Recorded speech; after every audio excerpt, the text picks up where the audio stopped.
Good evening, everyone. Welcome back to Appalachian Screams.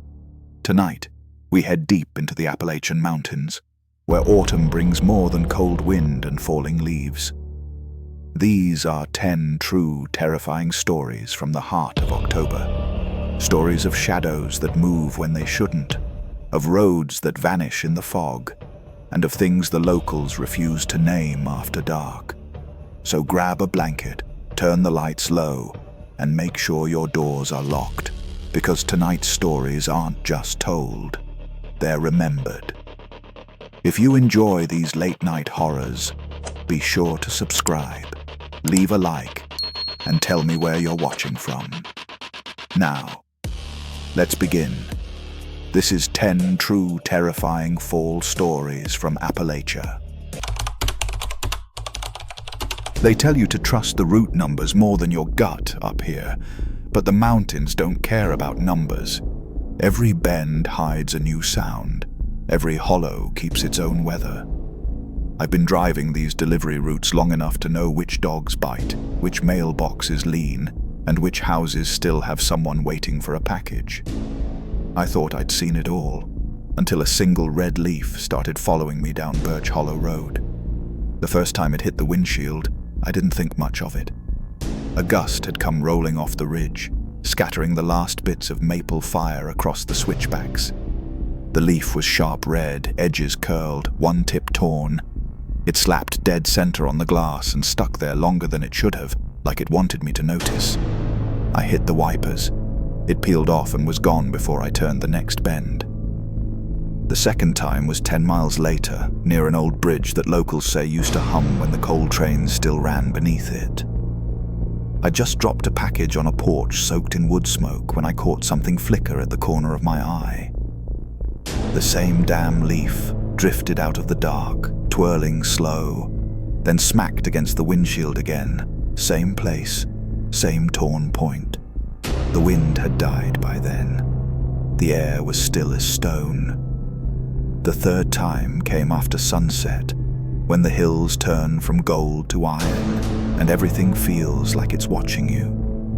My route had me pushing into the back roads near Birch Hollow, where the trees lean so close their branches knit together above you. The headlights painted white bark and black gaps where the forest swallowed the light.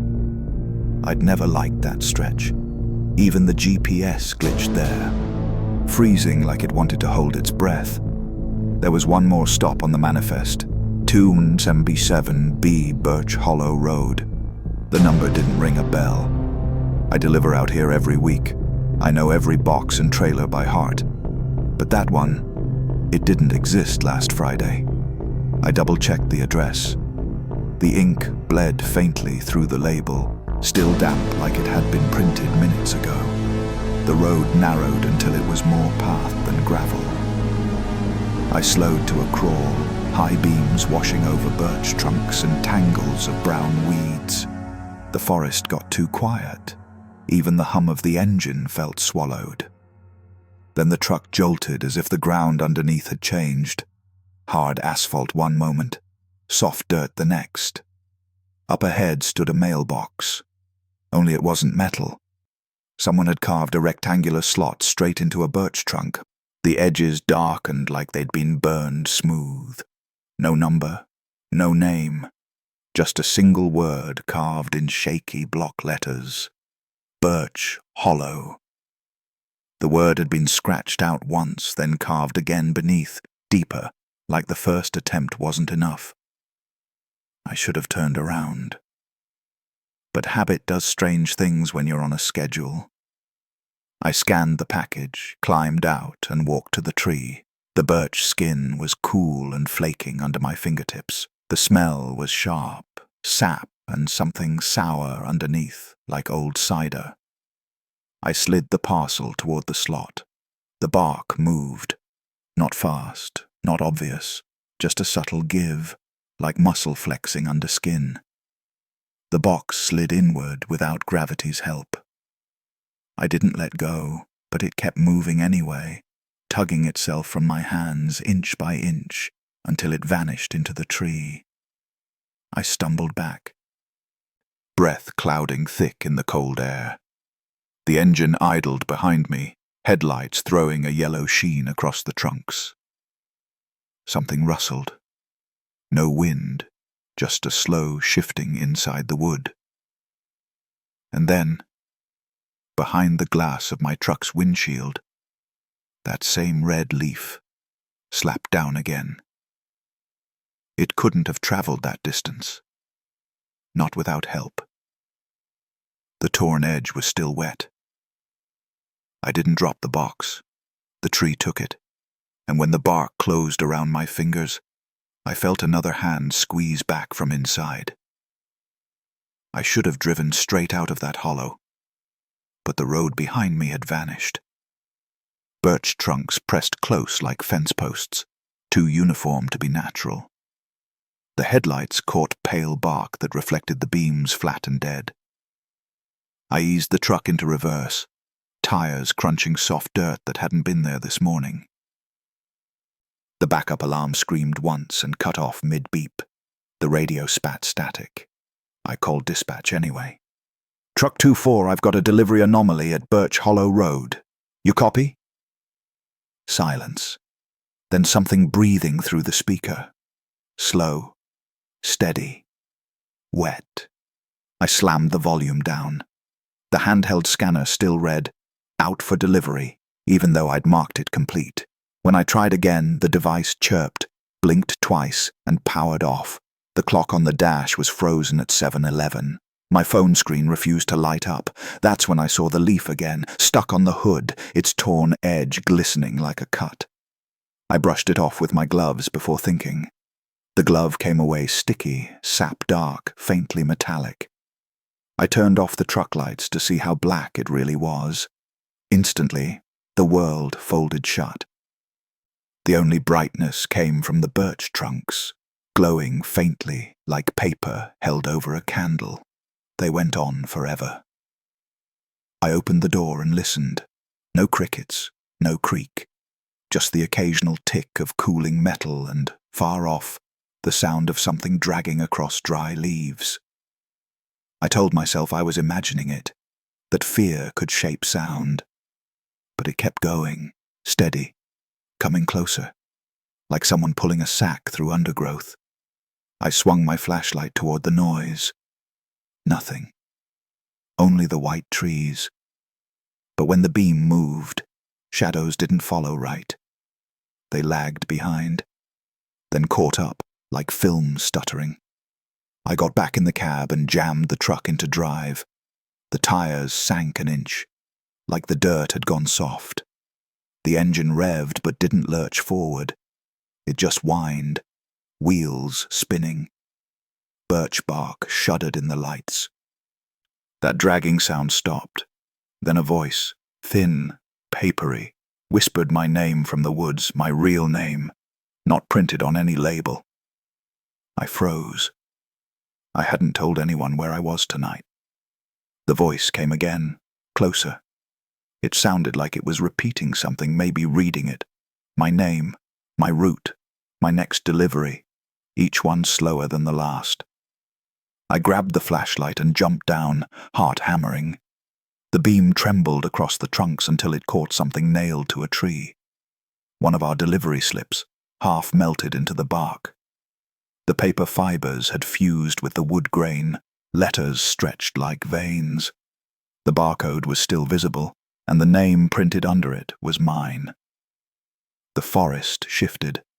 Every trunk around me began showing the same slip, half grown, half swallowed, each with my signature. The air felt thick with breath that wasn't mine. I stumbled backward, hit the bumper, and heard a soft thunk from behind me, like something landing in the truck bed. I spun the light around. The parcel was back. Same shape, same bleeding label, resting neatly on the metal floor. The return address had changed. It now read, 277B, Birch Hollow. Odd sender, delivery driver. Active. My throat locked. I backed toward the cab, eyes locked on that box. The label ink ran down in lines like tears, soaking into the cardboard until it spelled something else beneath. Received. The air pressed close. Birch trunks leaned inward, creaking as if something inside them moved. The road ahead glistened, slick and wrong, like wet paper stretched too tight. I climbed back in, slammed the door, floored the gas. The truck groaned forward a few feet, then stopped dead. The headlights flickered.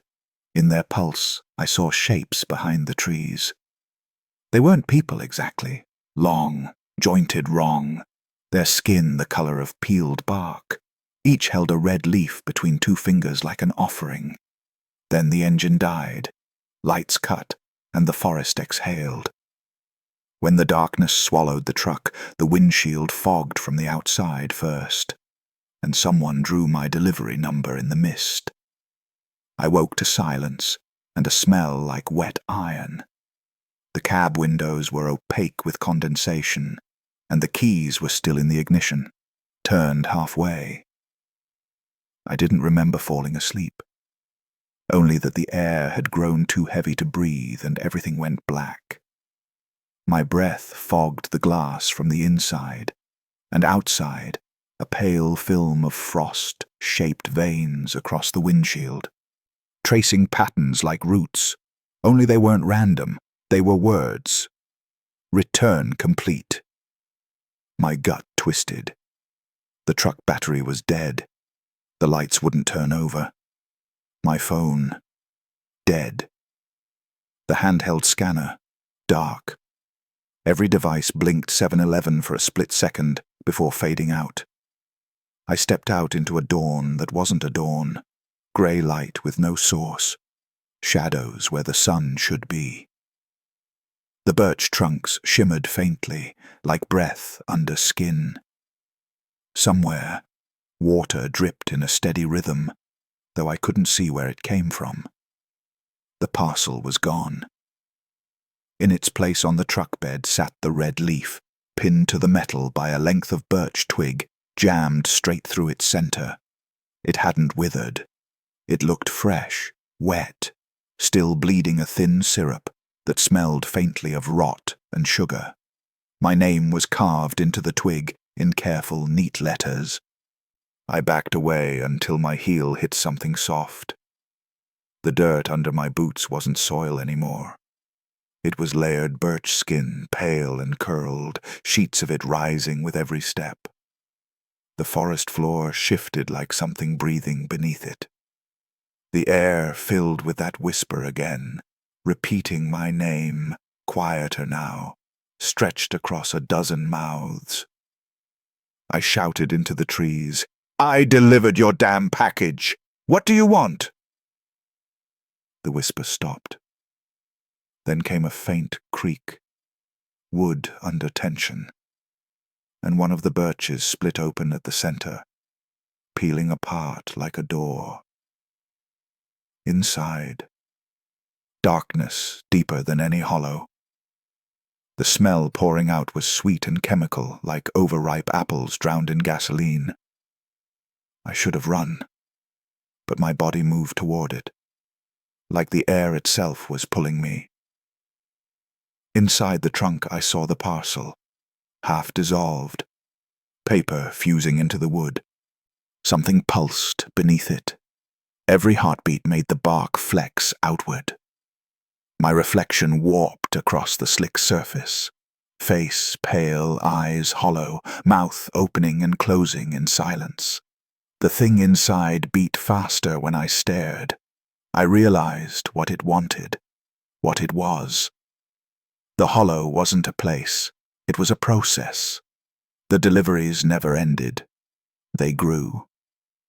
Each address was just another tree ready to receive, and each delivery driver eventually became part of the system, feeding it routes, names, motion. I tried to run. The forest didn't let me. The birches had shifted again, forming a tight spiral around the truck, their trunks pressed so close I could see where bark gave way to pale skin. Every trunk bore the faint shape of a face, mouths open, whispering, inhaling. The red leaf lifted off the truck bed. hovering in the still air before gliding back toward me. It brushed my cheek, soft as paper, cold as glass, and then pressed itself to my chest.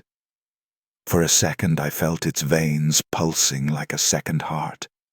I clawed at it, ripped it free, and it bled across my hands. The color sank into my palms, into my skin. When I looked back at the truck, the logo on the side panel was gone. The paint had flaked away, revealing something carved directly into the metal. Birch Hollow. Active route. My handheld beeped once inside the cab. Its screen lit just long enough to show a new line of text. Next stop, 277C, Birch Hollow Odd. Driver, active. The forest was still. The air no longer moved. The leaf, now blackened, clung to my shirt like a brand. I started walking toward where the road used to be, but each step only brought me deeper between the trunks. My scanner chirped again, waiting for me to confirm delivery. Somewhere behind me the truck engine turned over by itself, and in the reflection on the windshield, a man wearing my uniform was already driving the next route. I rented the cabin because it was cheap and had decent Wi-Fi. The ad said perfect for photographers, great fall foliage. I was chasing that golden hour shot of mist curling through the Appalachian pines, the kind of thing that looks haunted and sells prints. I didn't realize how literal that word would feel later. The cabin sat in a horseshoe around a gravel loop, 6 total. Faded red paint, creaking screen doors, a smell of damp pine and wood smoke that stuck in your clothes. My place was cabin number 6, farthest from the office, right where the forest started swallowing the hillside. The owner, an old man named Harris, handed me 2 keys on a rusted ring and said, "Lock up when you go out. Folks forget which cabin they're in sometimes." I laughed. He didn't. First night was uneventful. Just rain and that low, constant sound of water dripping from the eaves. In the morning, the forest looked painted, orange canopy, silver fog. I shot maybe 200 frames before heading into town for breakfast. When I came back, the key ring was lying on the cabin's porch railing. That didn't make sense. I always pocketed my keys. My first thought was that I'd dropped them, but my spare was still in my jeans pocket, exactly where I'd left it. I asked Harris if the cleaners had come through. He frowned and said, "We don't clean till checkout." Then he looked at my keys and said, "Those are for cabin 6. I told him I knew. He just nodded, slow, like he was deciding whether to say more. That night, I locked both doors and wedged a chair under the handle, just to be sure. I woke around 2 to the sound of a key turning in the front lock. Soft, deliberate, metal in metal. The chair scraped forward an inch, then stopped. My skin went ice cold. I held my breath until the noise stopped. When I finally worked up the courage to peek outside, the porch was empty, but the keyring was gone from the table where I'd left it. Morning brought no footprints, no sign of intrusion. I convinced myself it was a dream, the product of too much caffeine and mountain stillness. But when I got back from another photo run that afternoon, the keys were hanging from the nail beside the door, just like when I'd checked in. The ring was cold to the touch, wet with condensation. By the 3rd day, I couldn't shake the feeling that cabin number 6 didn't want me gone, but wanted me back. The woods felt wrong, too quiet between wind gusts. The other cabins sat empty. Harris claimed they were booked, but no one ever arrived. I tried sleeping with earbuds in, music low enough to hear if someone came in. At 3:14 a.m., something rattled the doorknob again. Then the unmistakable sound of the second key sliding into the lock. The knob turned halfway before stopping. I whispered, "Who's there?" and got an answer I'll never forget. A voice, faint, muffled through the door, sounding exactly like mine. "Your key's inside. You forgot it." Every nerve in my body froze. I backed into the bathroom, locked myself in, and waited until dawn. When I stepped out, both keys were lying on the nightstand. One ring, two identical keys, glinting in the sunlight. I packed my gear and told Harris I wanted a different cabin. He shrugged and gave me keys to cabin number 3, said it was closer to the office, if you like company. The relief I felt was almost physical. But when I opened the door to cabin number 3, I found something impossible on the table by the bed. My camera bag, half unzipped with a folded note tucked under the strap.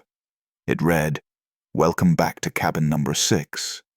The keys were on the table again, but this time the tag read cabin 3, and the number had been scratched out, leaving only the shape of a 6 carved deep into the metal. I didn't sleep that night. I sat on the edge of the bed in cabin 3, staring at those keys glinting under the lamp.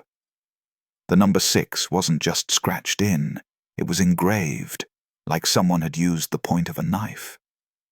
The metal around it was slightly burned, the way steel looks when it's been heated too long.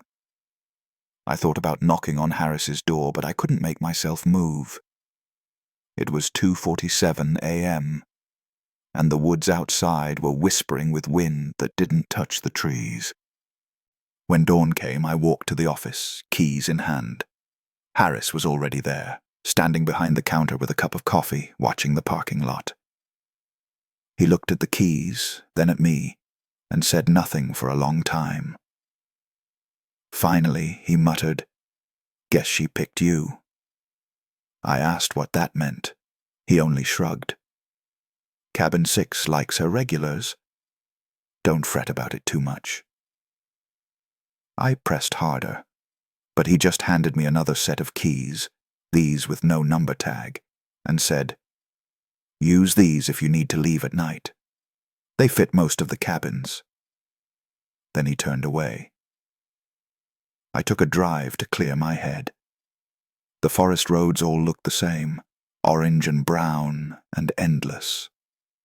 When I came back that evening, my headlights caught movement in front of cabin 3. Someone stepping off the porch and walking into the tree line. I called out, thinking maybe another guest had arrived. No answer. I checked the porch. The doormat was soaked, and a trail of muddy footprints led straight to my door. Inside, the smell hit me first, wet pine and something sour, like old apples. My camera bag sat exactly where I'd left it, but when I checked the memory card, half the photos were gone. In their place were dozens of new ones I hadn't taken, images of the same cabin interior shot from different angles. Cabin 6, the frame, the furniture, even that crooked lampshade. Each picture looked a little older than the last, as if time had passed between shots. I deleted them all and went outside. The woods were silent. No wind, no insects. That silence felt thicker than noise. I caught myself glancing toward the far end of the loop, where cabin 6 waited in the shadows. One window glowed faintly, flickering like a candle behind fogged glass. Back inside, I locked every bolt and checked the windows twice. Around midnight, I heard footsteps on the porch. Slow, heavy, deliberate. The doorknob twitched once, then again, followed by the soft click of a key turning. My stomach dropped. I still had all my keys right there on the nightstand. The door creaked open an inch. Cold air slipped through the gap, carrying that sour apple smell. I grabbed my flashlight and kicked the door shut, slamming the deadbolt. Something hit the wood from the other side, hard enough to make dust fall from the frame. Then, silence. I stayed awake until morning light leaked through the blinds. When I finally opened the door, the porch was covered in wet leaves, every one of them pressed into the shape of a key. The metal ring itself lay at the bottom step, half buried in mud. I picked it up. It was warm, almost pulsing. I drove into town, found a motel, and told myself I'd pack up the next day.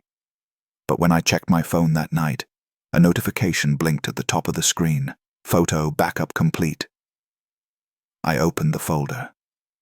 Every deleted image from before was back, each timestamp tomorrow. The last photo showed me asleep in cabin 6, keys on the table, rain streaking the window. The motel clerk swore I'd checked in under cabin 6, extended stay, and slid my own keyring across the counter as proof. I left the motel before sunrise, too wired to think straight. I didn't even check out. I just threw my gear in the trunk and drove until the forest swallowed the sky again. The fog hung low, clinging to the asphalt like it didn't want to let me go. When I reached the old turnoff, the sign for the cabin loop was gone. Just a gap in the trees and a road that didn't look paved anymore. I told myself I only wanted to grab my camera card, proof that I'd been there, that it had all happened. But when the gravel crunched under my tires, I saw the cabins again, lined up neat and quiet in the mist, everyone dark except for cabin 6. A faint yellow glow pulsed behind its curtain, steady as breathing. The air smelled like burned pine and vinegar. Harris's truck was nowhere in sight. The office door hung open, tapping gently against its frame in the wind. I called out, but only the echo answered. On the counter sat a guest book, pages warped with damp. I flipped through until I found my name scrawled at the top of the last page. Beneath it, written in darker ink, was another line I didn't write. Checked out, 10:14. Room 6, returned. My chest tightened. I heard the faint jingle of keys outside, a rhythm I recognized instantly.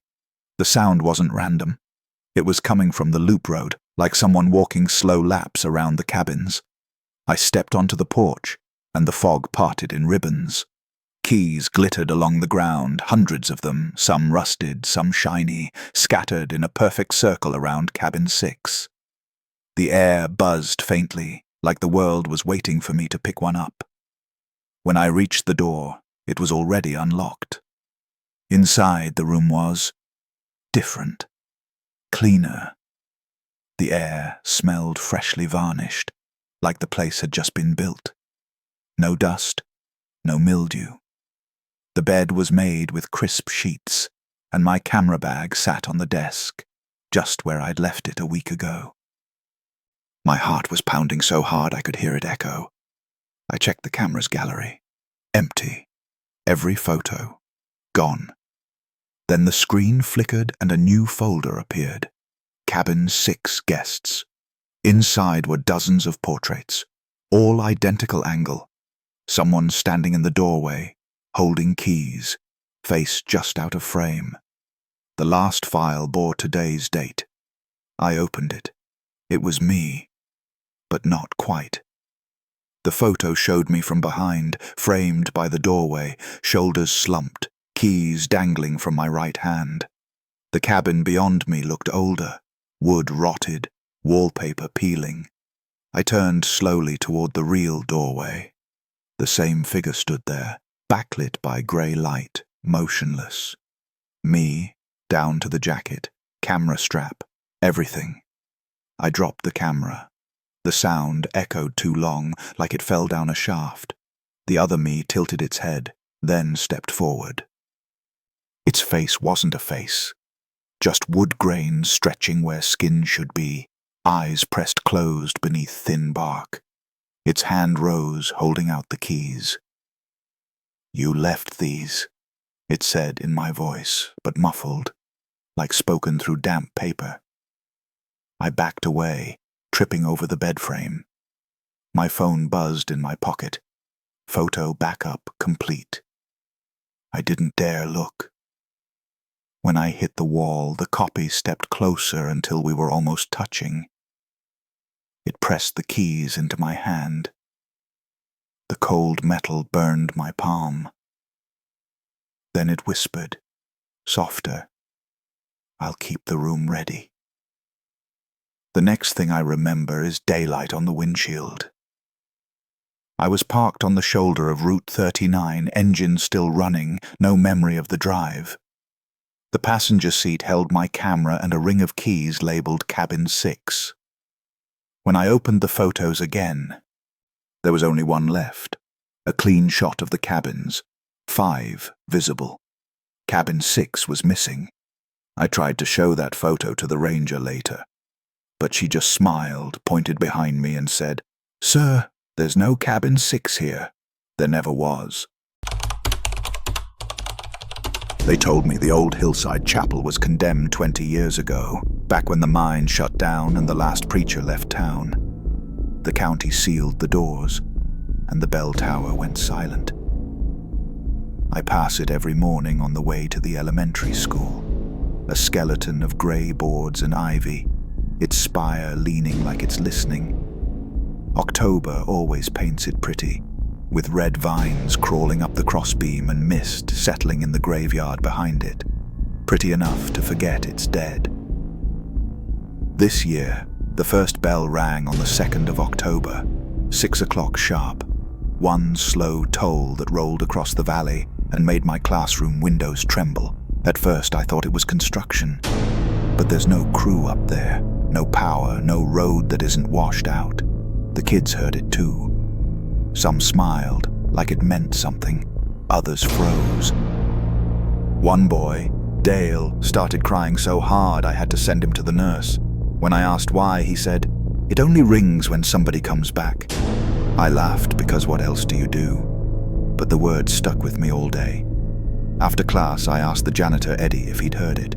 He nodded without looking up from the mop bucket. "Every October," he said. "Same week. Never lasts long." Then quieter. "Don't go near it." That night, the air smelled like burnt leaves and cold iron. I stepped onto my porch with a cup of coffee and listened. Sure enough, around dusk, the bell tolled again. 1, then 2, then 3, slow notes echoing down the valley. Between each strike, I could almost hear something underneath, a faint dragging, like chains across wood. The next morning, 3 of my students didn't show up. Their parents said they were visiting family out of town, but this is the kind of town where everyone knows when someone sneezes. Nobody's gone anywhere. By the end of the week, half the class looked grey around the edges. Dirt under their nails, hair damp like they'd slept outside. They moved slower, answered in unison. When I asked questions, they all turned their heads toward the window, toward the ridge where the chapel sat hidden in fog. Friday, I found a note on my desk, folded from lined paper, written in pencil. The bell wants new names, no signature. I kept it in my pocket all day, rubbing the crease until it nearly tore. That evening, I drove up the ridge road. The gate was chained, but the padlock was new and shiny, like someone had put it there recently. The hill was steeper than I remembered. Halfway up, the smell hit. Wet earth, rust, and something sweet, like overripe fruit. I swear I heard children laughing, soft and wrong, echoing between the trees. When I reached the clearing, the chapel looked almost whole again. New boards patched the walls, the windows glowed faintly from within, and the bell rope hung freshly cut, swaying though the air was still. My name was carved into the wooden doorframe along with others, some I recognized from the attendance list. I backed away, heart hammering, until I tripped over a small mound of dirt near the path. The ground was freshly turned, a schoolbook poked from the soil, damp and half open to a spelling test, my handwriting at the top. Something moved inside the chapel, a shadow passing across the light. Then the bell rang once more, deep and slow, vibrating through my bones. The sound didn't come from the tower this time. It came from beneath the ground. When the echo faded, I heard my students' voices from inside the chapel, reciting the morning pledge, perfectly in sync, even though class had ended hours ago. I didn't go back up that hill for 3 days. I told myself the light in the chapel was a trick of reflection, moonlight catching old glass, maybe. The voices were just wind, my mind stitching meaning onto noise. But the bell kept ringing, always at 6 in the morning and again at dusk. The same number of tolls each time, 7. And every morning, another desk sat, empty. I kept track without meaning to. I even started marking the absences in red on the attendance sheet. October 5th, 3 gone. October 6th, 5. By the 9th, 9 names. Every time the bell rang, another went missing. I brought it up at the faculty meeting. No one else wanted to talk about it. The principal smiled too wide and said, "It's fall break season. You know how families are." But her hands shook when she said it, and I saw the same red circles on her own clipboard. Eddie, the janitor, cornered me later in the hall. He looked pale, sweat slicking his forehead despite the chill. "You need to leave it alone," he whispered. "The bell rings for the borrowed. Always has." He pulled something from his pocket, a brass key on a chain. "If you hear it ring again, don't look toward the ridge. Just lock your doors, all of them, and keep your eyes closed till sunrise." That night, the power went out. I sat by the window with a flashlight, watching the fog rise off the creek. At 6 on the dot, the bell rang again. 7 strokes, slower than before. And between each one a faint hum, not air, not vibration, voices low and layered like a choir breathing through wet cloth. I shut my eyes, pressed my palms to my ears, but still felt the sound under my skin. When it stopped, I realized I wasn't alone. Something shuffled across the porch. Wood creaked under weight, deliberate and careful. Then a light tapping, metal against glass. I turned the flashlight toward the window. A small hand pressed against the pane. Dirt streaked the skin, nails broken. The sleeve of a school uniform jacket hung torn. I froze. "Dale?" I whispered. The hand twitched once, then slid slowly down the glass, leaving a brown smear that wasn't quite mud. By morning, it was gone, but on my classroom door, someone had taped a page from the attendance log, every missing student's name circled in red. Beneath it, written in rough pencil, they learned the words. At lunch, the remaining kids started humming. No tune, just that same low hum I'd heard through the bell. It rose and fell like breathing in perfect rhythm. I clapped my hands, tried to break the spell, but they didn't even flinch. Their eyes stayed fixed on the window. When the clock hit 6, they all stopped humming at once, stood and whispered, "Time to go." I followed them outside. They didn't look at me, didn't speak, just crossed the playground, climbed the fence, and disappeared into the fog toward the ridge. I chased after them, yelling names until my throat burned. The fog thickened so fast it swallowed the swings and the road. The bell rang again, closer now, not from the chapel but from somewhere below me, underground, deep and hollow. My flashlight flickered. For a moment, I thought I saw figures moving in the mist. Children holding hands, eyes closed, lips moving in silent prayer. Then they were gone, and I was alone in the clearing. The sound faded, leaving only the creak of trees and my own ragged breathing. When I stumbled back to my house, the attendance sheet was waiting on my porch. Every name crossed out except one. Mine. I stopped teaching after that night. The superintendent called it administrative leave, but everyone knew what it meant. No one wanted the crazy teacher who talked about ghost bells and missing kids. The official story said families had moved, some sudden exodus to better jobs downstate. But the houses were still there. Cars in the driveways, mail piling up, curtains moving when no one should be home. I tried to stay inside after sunset, but the silence made the bell louder somehow. It wasn't just sound anymore, it was presence. It pulsed through the valley, through the bones of the house, until even the dishes in the cupboard vibrated. I could feel each toll inside my ribs. 7 strikes, always 7. I stopped counting days. October blurred into one long dusk. On the 15th, I finally broke. I grabbed Eddie's brass key from my coat pocket and drove up the ridge. I needed to see it, to end it, or at least prove something to myself. The road was gone, washed out in last week's rain, but the car followed tire grooves like memory. The forest had thinned, the ground damp and soft. The smell of rust and apple pulp thickened until I gagged. The chapel stood waiting. The roof sagged lower, but the window still glowed from within, faint orange, like candlelight filtered through water. I tried the front door, locked. The key turned smooth, too smooth, like it had been oiled for me. Inside, the air was warm and heavy, breathing on its own.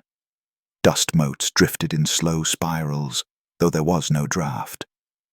The pews were full, not with people exactly. Shapes slumped forward, grey and still, faces pressed to folded hands. Children. Their school uniforms hung limp, their hair plastered with dirt. My stomach lurched, but then I realized they weren't solid. Each body flickered slightly, as if projected onto air. A thin thread of sound hummed through the space, the same tone that haunted the bell. Behind the altar, the rope dangled from the tower hole. At its end was a small wooden handle, worn smooth by decades of hands. And there, standing beneath it, was Dale. His face, pale as paper. Eyes open but unfocused. He smiled when he saw me. "They're waiting for the last name," he said. His voice was calm, flat. "You forgot to ring us in." I shook my head, whispering no. But he stepped closer, barefoot on the stone. The others began to rise behind him, moving in unison. The air thickened, vibrating like water about to boil. Dale took my hand, small and cold, and wrapped my fingers around the bell rope. The moment I touched it, sound erupted. Not a toll, not even a note, but a wave of vibration that crawled through my teeth and spine. The walls breathed. The children's mouths opened in silent screams that melted into humming. The chapel's light flared bright, white, then dimmed. When it faded, I was alone. The pews were empty. The dust settled. My ears rang with silence. I stumbled outside, gulping cold air. The valley below looked normal. Houses, streetlights, smoke curling from chimneys. For a second, I thought I'd broken whatever spell held the town. Then the first school bell rang from the valley, echoing faintly up the ridge. One tone, then another, 7 in total. Not from the chapel this time, from the school itself. I drove down in a panic, headlights slicing through fog. The parking lot was full of cars that shouldn't be there. Lights glowed in every classroom. Through the glass, I saw children sitting at their desks, heads bowed, humming softly. My name was written across the chalkboard behind them. Attendance complete. I stood there until the final toll faded and dawn burned the fog away. When I blinked, the building was dark again. Empty. Dust on the windowsills, desks overturned. Now it's the end of October, and the nights are quiet again. Too quiet. Sometimes I think I hear faint humming under the floorboards. Other times I wonder if I ever left that chapel at all. The school's bell hasn't rung since, but every October morning I still find chalk dust on my hands and 7 new names written on the board that no one else can see. The job looked simple enough. Inspect, grease, lock down. 3 days' pay to winterize an old chairlift at the top of a defunct resort. The company went bankrupt in '02, but some holding group still paid for annual safety compliance, meaning they didn't care what I found, as long as I filed the paperwork. Easy money. The resort sat deep in the Appalachians, a patch of clearing carved out of red and yellow forest. The road twisted for miles before ending at a sagging gate with a faded "Welcome to Summit Ridge" sign. The words were sun-bleached to ghosts. Behind the fence, the lift line climbed the slope like a ribcage. 25 towers, each one leaning a little more than the last. The base station smelled of rust and animal musk. I found claw marks on the outer wall, black bear probably, but they stopped halfway up, like the creature had been scared off. The main gear assembly was dusted with frost, though the air was mild.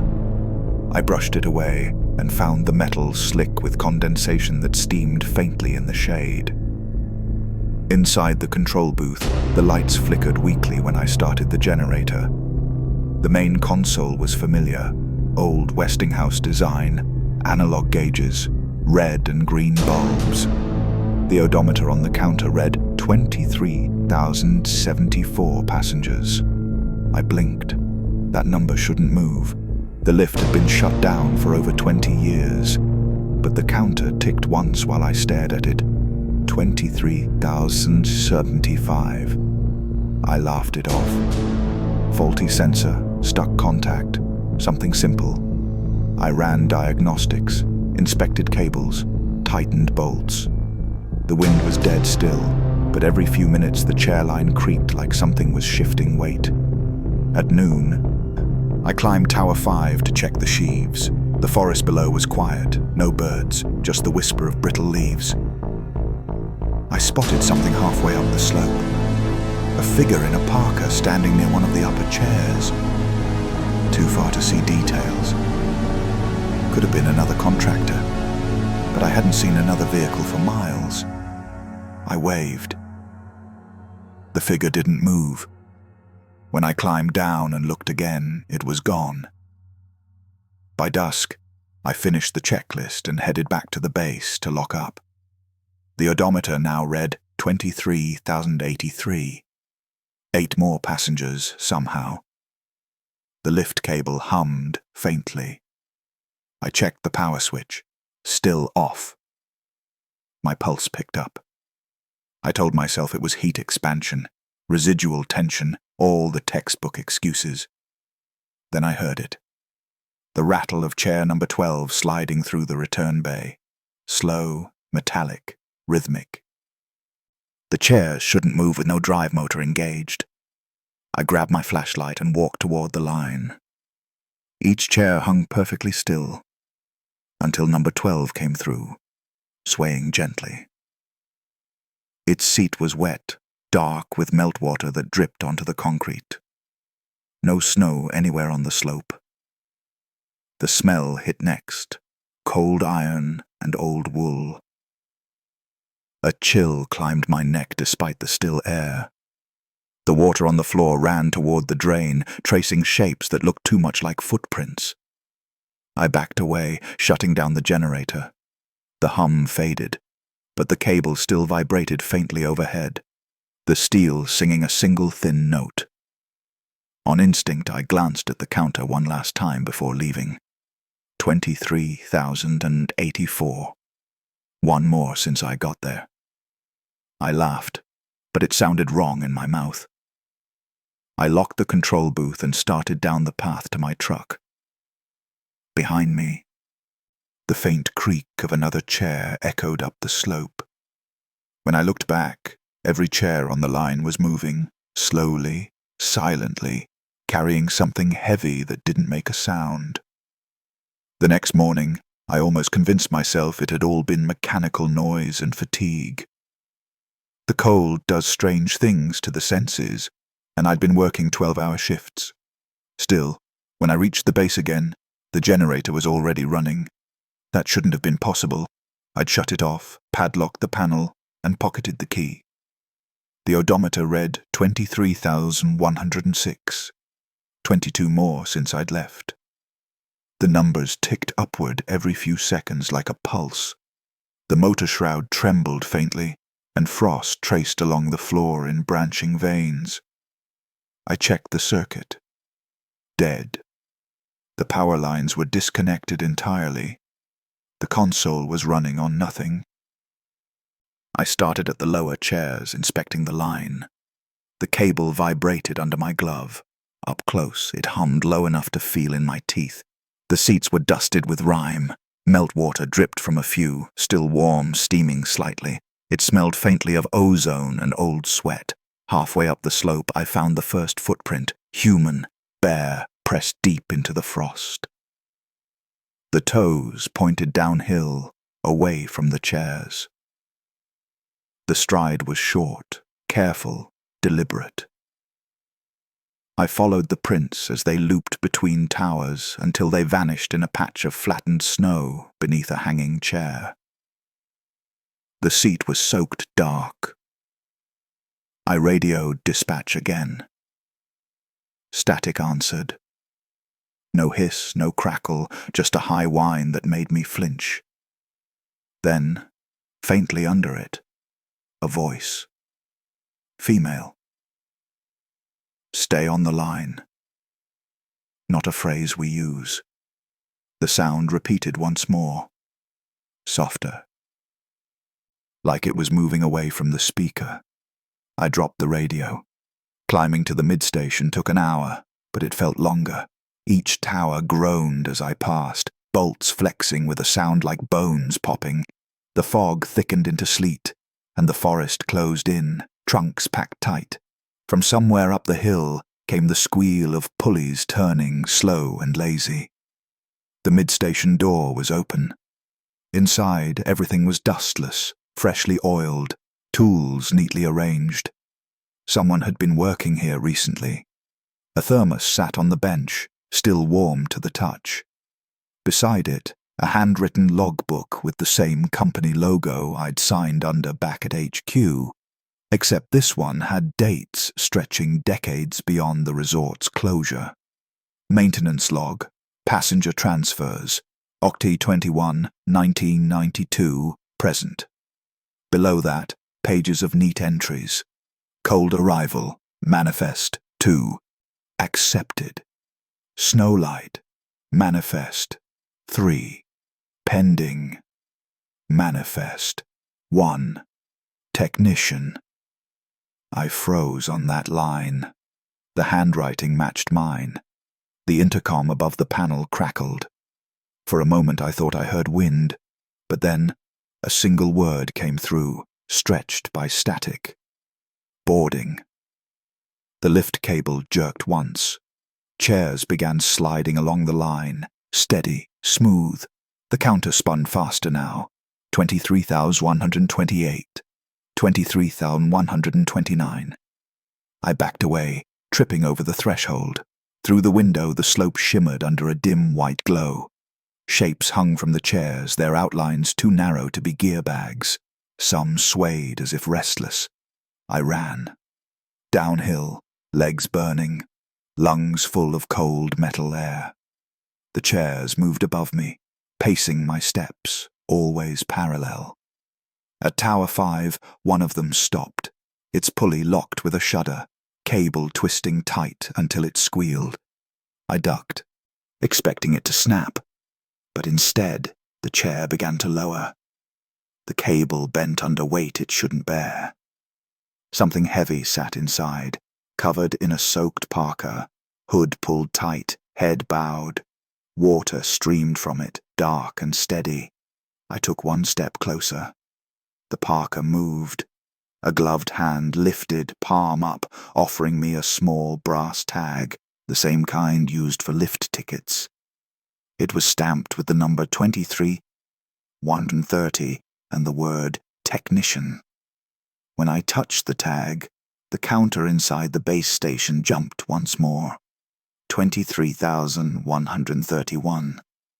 And the voice over the radio whispered, "Manifest complete." I should have run then. Left the mountain, the gear, the contract, everything.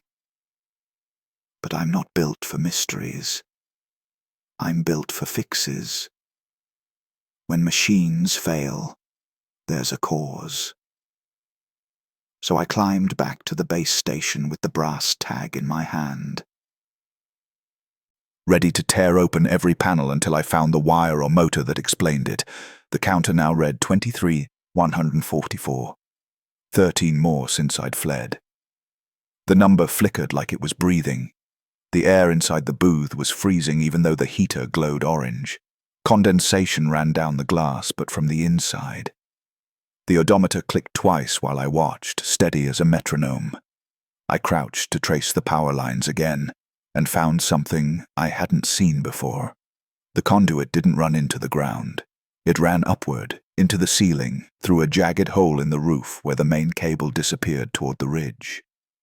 The lift was feeding itself. I climbed onto the roof. The dawn light painted the valley in grey-blue shadow. Frost coated every surface in lacework patterns that almost looked deliberate. Spirals, loops, symbols. The cable vibrated under my boots. Far up the slope, the upper chairs shimmered like they were catching light from somewhere else entirely. I pulled out my multi-tool and jammed the brake lever.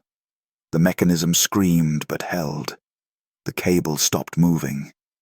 The sound it made, a low metallic wail, rolled through the trees and echoed down the hollow. Then came the smell.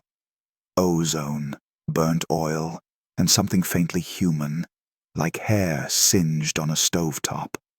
I ran to the console. The counter froze mid-click at 23,045. The gauges all spiked red, then flatlined. The intercom popped once, and that same woman's voice rasped through, quieter now. Manifest interrupted. Technician resisting. I hit the emergency disconnect. Sparks burst from the control panel. The main motor spun backward with a shriek that shook the booth. Outside, chairs slammed into one another, cables twisting until bolts sheared. The line tore loose from Tower 5 and coiled like a struck snake, ripping metal from concrete. I thought I'd die right there, shredded by the steel. But the tension snapped the other way, uphill toward the mid-station. One by one, towers toppled, each explosion of sound climbing higher up the ridge until the whole lift collapsed in a chain reaction. The final chair fell still, half buried in snowmelt. Then silence. The radio hissed once more. The voice didn't sound angry this time. It almost sounded relieved. Manifest closed. Winter secured. I stood outside, hands shaking, breath fogging in the dawn. Every gauge was dead, every display dark. The odometer sat perfectly still. For the first time, the mountain was quiet. By afternoon, I packed my truck and filed my report. Mechanical collapse, total system failure. No one questioned it. No one came to inspect.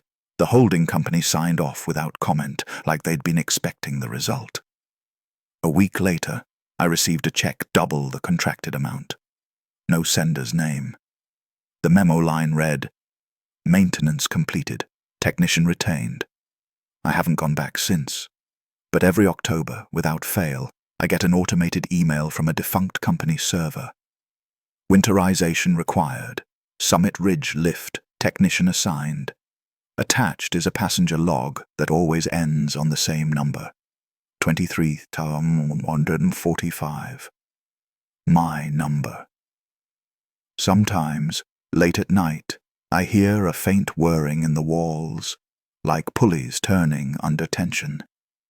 And when I close my eyes, I see a line of empty chairs gliding across endless white, carrying nothing but my reflection. The counter never moved again until last week when I opened that email and it clicked once by itself, 23,146. I've played bars, porches and fire halls across half the Appalachian range, but the strangest gig I ever took was at a place called Harlow's Barn. It sat off a dirt road outside a dying town, one gas station, one church, two cemeteries. The flyer said, "Harvest dance, live music needed, cash same night." That's all I needed to hear. When I got there, the barn was already packed. String lights sagged from the rafters, casting warm halos over a floor slick with hay dust and spilled cider. The crowd wasn't young, but moved like they remembered being. People laughed too hard, drank too fast. I unpacked my gear, tuned my old Gibson and nodded to the other players, a fiddler named Rusty, a woman on upright bass, and an old man I didn't know, hunched over a banjo so worn its head was yellow with age. He looked up at me with eyes like boiled glass and said, "If your strings break, take mine. They don't stay quiet long." I didn't understand what he meant, but I smiled anyway. The music started easy, old standards, foot stomp rhythm, call and answer. The banjo player's fingers moved faster than I could follow. His right hand blurred. Every note he played hit clean, but something in the timing was off.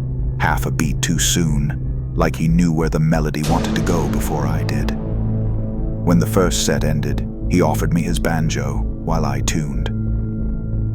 "Built her myself," he said. "Maple and mountain bone." I laughed, thinking he meant inlay, but when I held it, the neck felt warm, almost fevered. The surface was smooth as ivory, and under the strings, the fret dots weren't dots at all, tiny carvings of teeth. We played again. Somewhere between songs, the crowd shifted. Faces blurred under the swinging lights. Their eyes caught the shine and didn't let go. The rhythm thickened, slower, deeper, like the sound was dragging something up from the floorboards. When I looked down, my left hand was bleeding where the strings had bitten into my fingers. They weren't steel anymore. Something pale, fibrous, almost translucent. I blinked, and the blood vanished. The old man grinned. "She likes you."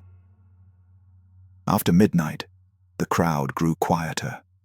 Couples stopped dancing and just swayed, heads drooping like sleepwalkers.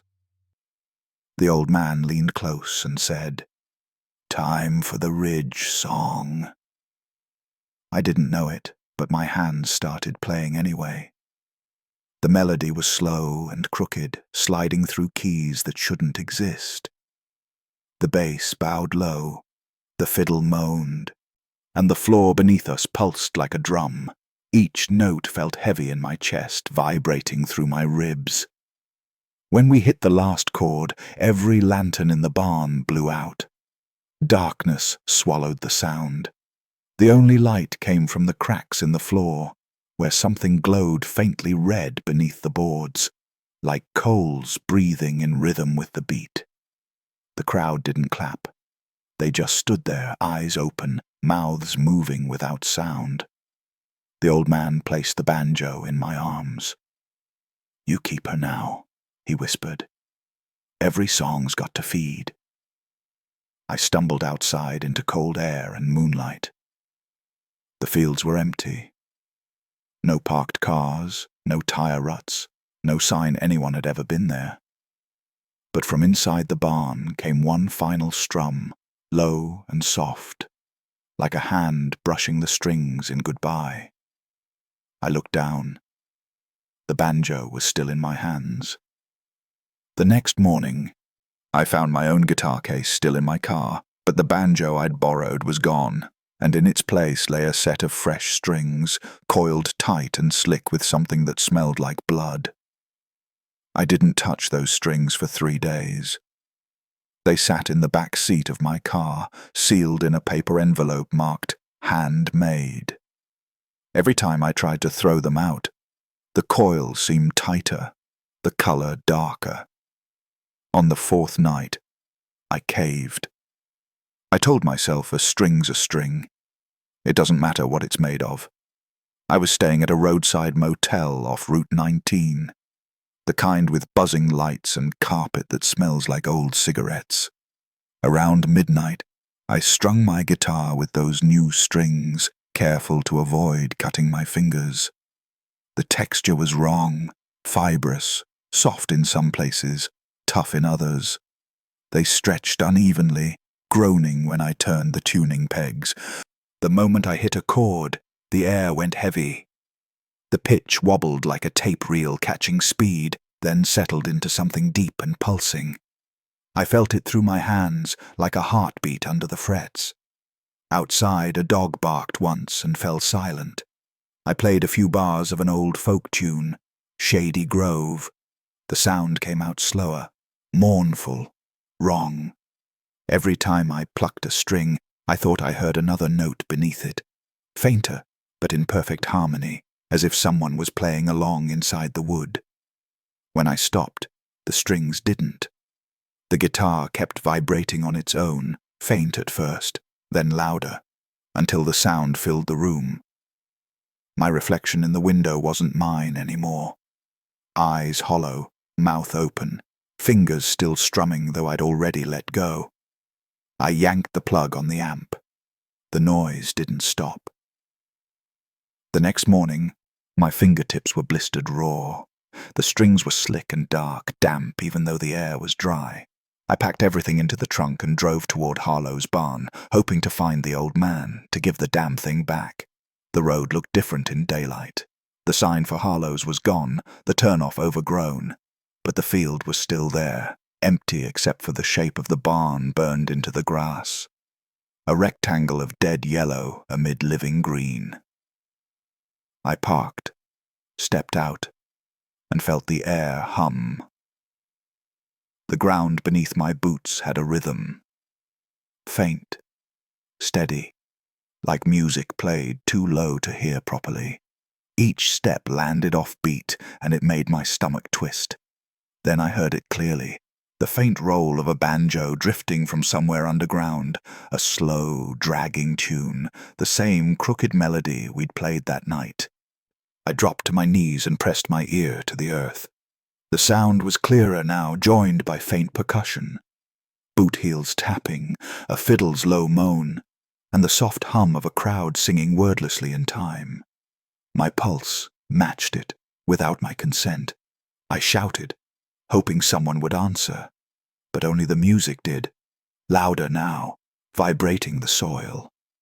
Then the top layer of grass shifted. The outline of the barn deepened, the soil sinking as if something below was breathing. A low, broken voice carried up through the ground. "You've got her strings. Bring her home." I ran to the car, slammed the door, and sped off without looking back. The music followed for miles, fading only when the road dipped into another valley. But even as silence returned, one string on the guitar in my trunk kept humming by itself. The note never changed. A minor, low and constant. That night, at another motel, I couldn't sleep. The hum turned into rhythm, the rhythm into melody, until I realized the song was playing in my head. Not from memory, from instruction. When I woke at dawn, the guitar case was open on its own, and the strings were gone, but fingerprints were pressed deep into the wood where someone else's hands had been playing all night. By the end of the week, every gig I played went wrong. It didn't matter the crowd. Honky-tonk bars, roadside diners, one autumn wedding where the bride's father cried through the whole set. Whenever I pulled out that guitar, something strange followed. The strings would tighten or slacken mid-song, the tempo bending on its own until I was forced to follow. And the people, they started moving to it. Not dancing, not clapping, just rocking in place, heads bowed like in prayer. I stopped announcing songs. I'd just start playing, hoping to get through a set before things turned. It never worked. By the second verse, the lights dimmed, the air thickened, and I'd catch glimpses of shapes between the dancers, thin shadows sliding along the walls, swaying in rhythm. The worst was in Boone, at a little tavern called the Buck Rail. Halfway through my second set, the power cut out, silence. Then one note rang clear, the low A, not mine. Someone else plucked it, perfect pitch, from the dark corner by the door. I whispered, "Who's there?" A voice rasped from the black. "You brought her home halfway. Play the Ridge Song, boy." The crowd murmured, confused, some laughing nervously. I froze, hands slick on the frets. My fingers moved anyway, not by choice. The same crooked melody filled the room, the one from Harlow's barn. Each note made the air vibrate harder until bottles shook on shelves. Then something joined in, banjo, fiddle, bass. The sound came from everywhere. Someone screamed. When the emergency lights flicked on, the tables were empty. Only chairs swayed, as if the people had left mid-motion. My guitar burned hot against my chest, smoke curling from the strings. I dropped it. The instrument hit the floor and went silent, but faint footsteps crossed the stage behind me. I turned, and there he was. The old man from the barn, wearing that same crooked grin. His parka was soaked through, mud up to his knees.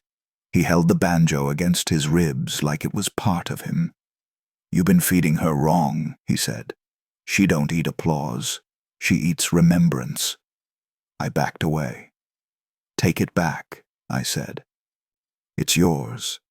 He shook his head slowly. "No, son. You borrowed her. Now you keep her company." The lights flickered again.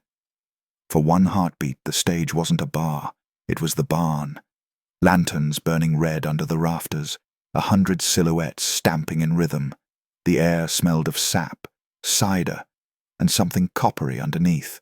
The banjo wailed on its own, the sound curling around me like a snake. I don't remember running, but I woke up in my truck halfway down the mountain, shaking.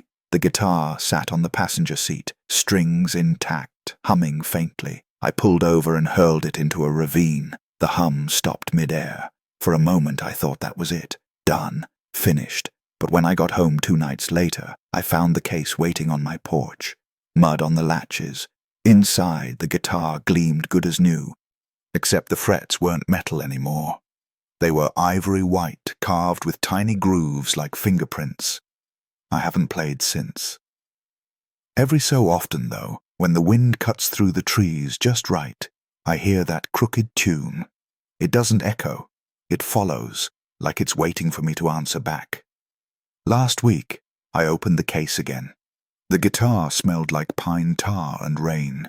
A single red leaf rested across the strings, the same shape that used to drift down from the rafters at Harlow's. I swear it was pulsing, and from somewhere deep inside the wood, I heard a faint pluck, perfectly in tune. A second later, a whisper brushed my ear. "Your turn."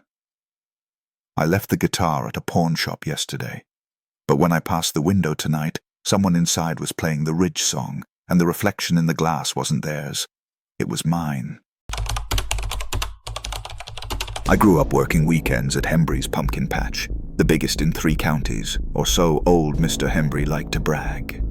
It wasn't much, just a field, a corn maze, and a hayride that looped through the woods. I was 16 that fall, proud to be trusted with the night shift.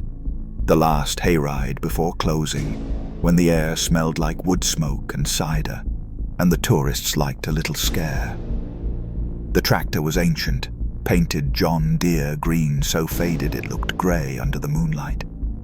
My job was to drive slow, let the families take pictures, and hit the jump spots we set up. Actors in flannel masks, fake crows hanging from trees, safe, simple fun. But that night, the woods didn't look right. The air felt tight, like the mountain was holding its breath. 8 people climbed aboard, 4 kids, a couple from town, and 2 college girls who giggled through everything. I told them the usual spiel.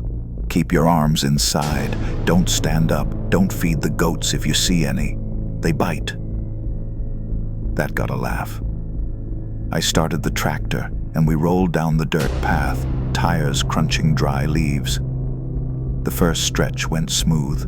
Crickets, laughter, flashes from phones. When we hit the bend by the old scarecrow post, though, I noticed something off. The crossbeam was bare. No costume, no straw, just the pole, splintered at the top like something had torn the figure down. I figured one of the actors forgot to reset it, but then the youngest kid, a boy maybe 6, pointed into the trees and said, "It's walking." His mom laughed nervously, told him to sit down, but I looked anyway. Between the trunks, pale cloth moved, something dragging a burlap shape over the ground. We kept going. The next turn should have brought us around to the big clearing with the bonfire, where the workers waved and threw candy. But when I made the left, the headlights didn't catch the open field, just more trees. I slowed the tractor, checking my landmarks. The ridge on the right looked steeper, closer than it should be. The air smelled damp, colder, and the ground sloped downhill where it ought to rise. The families went quiet. Even the kids stopped talking. "Just a wrong turn," I said, forcing a laugh. "We'll loop back." I shifted into reverse. The engine coughed once, then died. Dead quiet followed. No insects, no wind. I turned the key again. Nothing. The college girls whispered something about a prank, but my hands were shaking. Then the lanterns along the wagon started flickering. Not the battery kind we used. These were old, glass and metal, flames guttering inside them. We didn't have anything like that. One of the dads said, "This part of the ride?" I didn't answer, because just then the boy pointed again and whispered, "They're coming." Shapes stood between the trees, tall and thin, wearing what looked like sacks over their heads. They didn't move like actors. Too still, too precise. One stepped closer, and the light caught a hand made of straw bound with wire. It twitched once, like trying to remember how to be human. I jumped down from the tractor and yanked open the hood, hoping maybe it really was just a stall. But every cable had frost on it, thick as sugar. My breath smoked in the air, though it wasn't that cold. The smell of hay turned sour, like rot. When I looked back, the figures were closer. One was standing right beside the wagon, hand resting gently on the wooden rail. The kids were crying now, their parents whispering prayers under their breath. The scarecrow's head tilted, and from inside the sack came a slow rasp, like dry straw scraping bone.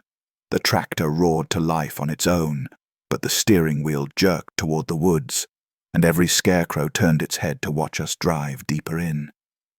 I should have stopped the tractor, made everyone get off, walked them back the way we came. But the path behind us was gone. I mean gone. The tire tracks we'd left just minutes ago were covered in leaves so thick it looked like no one had driven there in years. The woods were too quiet, the air heavy, every breath tasting like wet hay and old smoke. The engine idled on its own, even though my foot wasn't on the clutch. The needle on the gas gauge twitched between full and empty, back and forth in time with the faint rattling of the wagon behind me.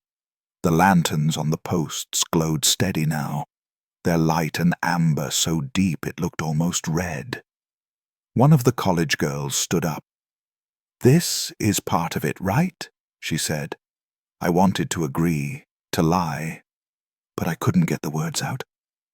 The silhouettes in the trees had moved closer, their outlines shifting like burlap catching the wind. Except there was no wind. Then the boy who'd been crying before pointed down at the wagon floor. "It's moving," he whispered. I glanced back and saw the hay rippling, slow, small at first, like something breathing underneath it. One of the dads brushed it with his boot and laughed nervously. "Just mice." But when he moved his foot away, something tugged his shoe. He yelped and kicked back hard. The hay split open. Beneath it was earth, bare, wet earth, and a wooden post rising up through it. Another scarecrow post. The wagon rocked violently, hard enough to make one of the kids scream. The figures between the trees stepped forward as one. The sound that came with it wasn't footsteps. It was straw grinding against wood, creak and rasp like 100 joints bending at once. I slammed the gear shift into reverse. The tractor lurched backward, wheels spinning mud. One of the scarecrows leaned close enough for the headlight to catch it full on. The sack wasn't just burlap. It was stitched skin, patches of fabric, and something pale beneath, mottled with dirt. The eyes were dried husks of corn, pressed deep into sockets that shouldn't hold them. The mother was praying out loud now, voice shaking. "Our Father," over and over as the little boy clutched her arm. The wagon hit something and stopped dead. The engine roared, but we didn't move. I jumped down again, feet sinking ankle-deep in wet leaves. Behind the wagon, the road had disappeared. Just a wall of trees where the clearing used to be. I swung my flashlight across the trunks. Every one of them had straw poking from its bark, like veins. Faces, too, rough shapes pressed into the wood, mouths open, teeth carved from corn husk. "Stay on the wagon," I shouted. But it was too late. One of the girls had already bolted into the trees, her flashlight beam bouncing wildly until it vanished. A few seconds later, we heard a scream, cut short, like something smothered it. I climbed back onto the tractor and twisted the ignition until the key nearly snapped. The engine caught once, sputtered, and then the floodlights flared so bright it burned my eyes. For one heartbeat I saw everything. The scarecrows circling the wagon, the empty trees behind them, and the shape of something bigger standing farther down the path. A figure as tall as the treetops, arms of bundled hay, face a stitched-up sack of darkness. The others bowed to it. Then the lights went out. When they came back on, the wagon was empty. Every bale, every person gone. Only the little boy's stuffed bear sat on the seat, straw spilling from its seams. The bear's button eyes blinked twice, and from deep in the woods came the creak of the tractor starting again, though my hands weren't anywhere near the key. When the tractor started on its own, the sound was wrong, too smooth, too alive. The engine purred like something breathing through metal. I froze on the dirt path, flashlight shaking in my hand, beam jittering across the empty wagon. The stuffed bear was gone. Only hay and 2 deep ruts where bodies had sat moments ago. I climbed onto the driver's seat out of reflex. The key turned by itself, slow and steady, and the steering wheel began to move. The throttle opened without my touch, and the tractor rolled forward, back down the path that should have led home. But the trees were thicker now, closing in on both sides, their branches knitting overhead. I pressed the brake. Nothing. The pedals sank into the floor like wet clay. The lights flickered. The path curved again. Another wrong turn, and I saw the same splintered post I'd passed 20 minutes ago. The same broken scarecrow head lay at its base, sack torn open to reveal a hollow inside filled with straw, and something darker beneath, glistening. I jumped off the moving tractor, hit the ground hard, and crawled toward the ditch. My flashlight beam caught a glimmer, a license plate half buried in leaves, rusted but readable. Hembury Farms, Hayride, 97. The numbers punched through my stomach. That was before I was even born. The air thickened with the smell of rot and sweet corn. The wagon creaked behind me. I turned just in time to see straw spilling off its side like water, shaping into human outlines. Men, women, children, each feature stitched from scraps of fabric, their faces unfinished, mouths open in slow formation.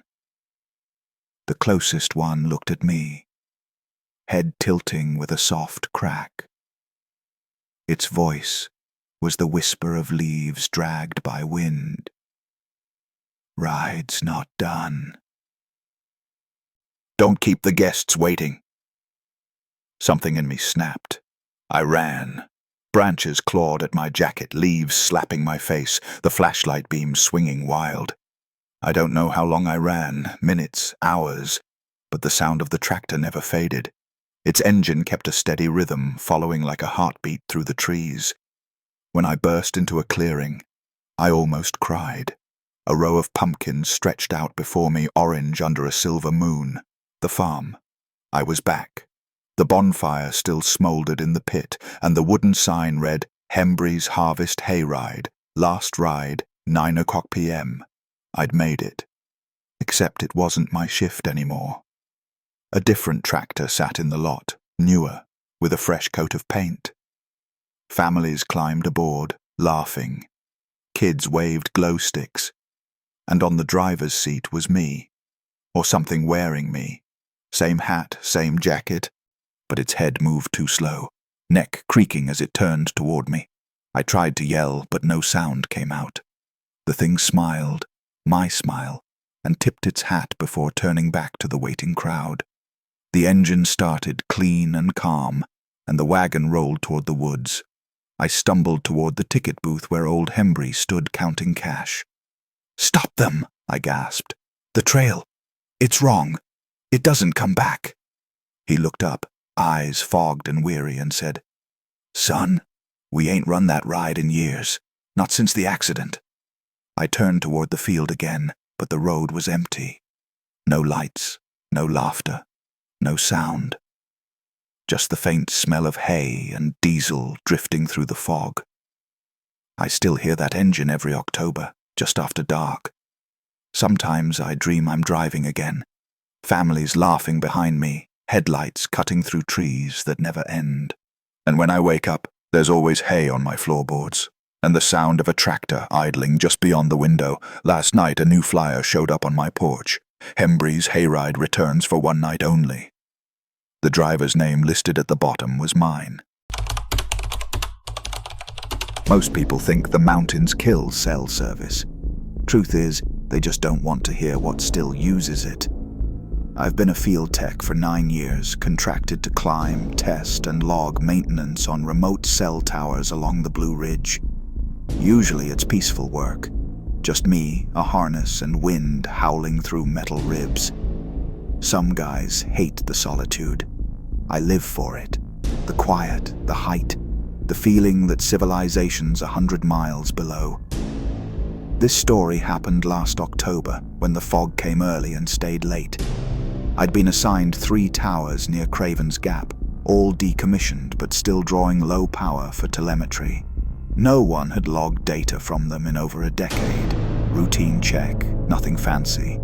The first 2 were standard, rusted ladders, owl nests in the junction boxes, spider webs thick as fabric. The 3rd tower, though, was different.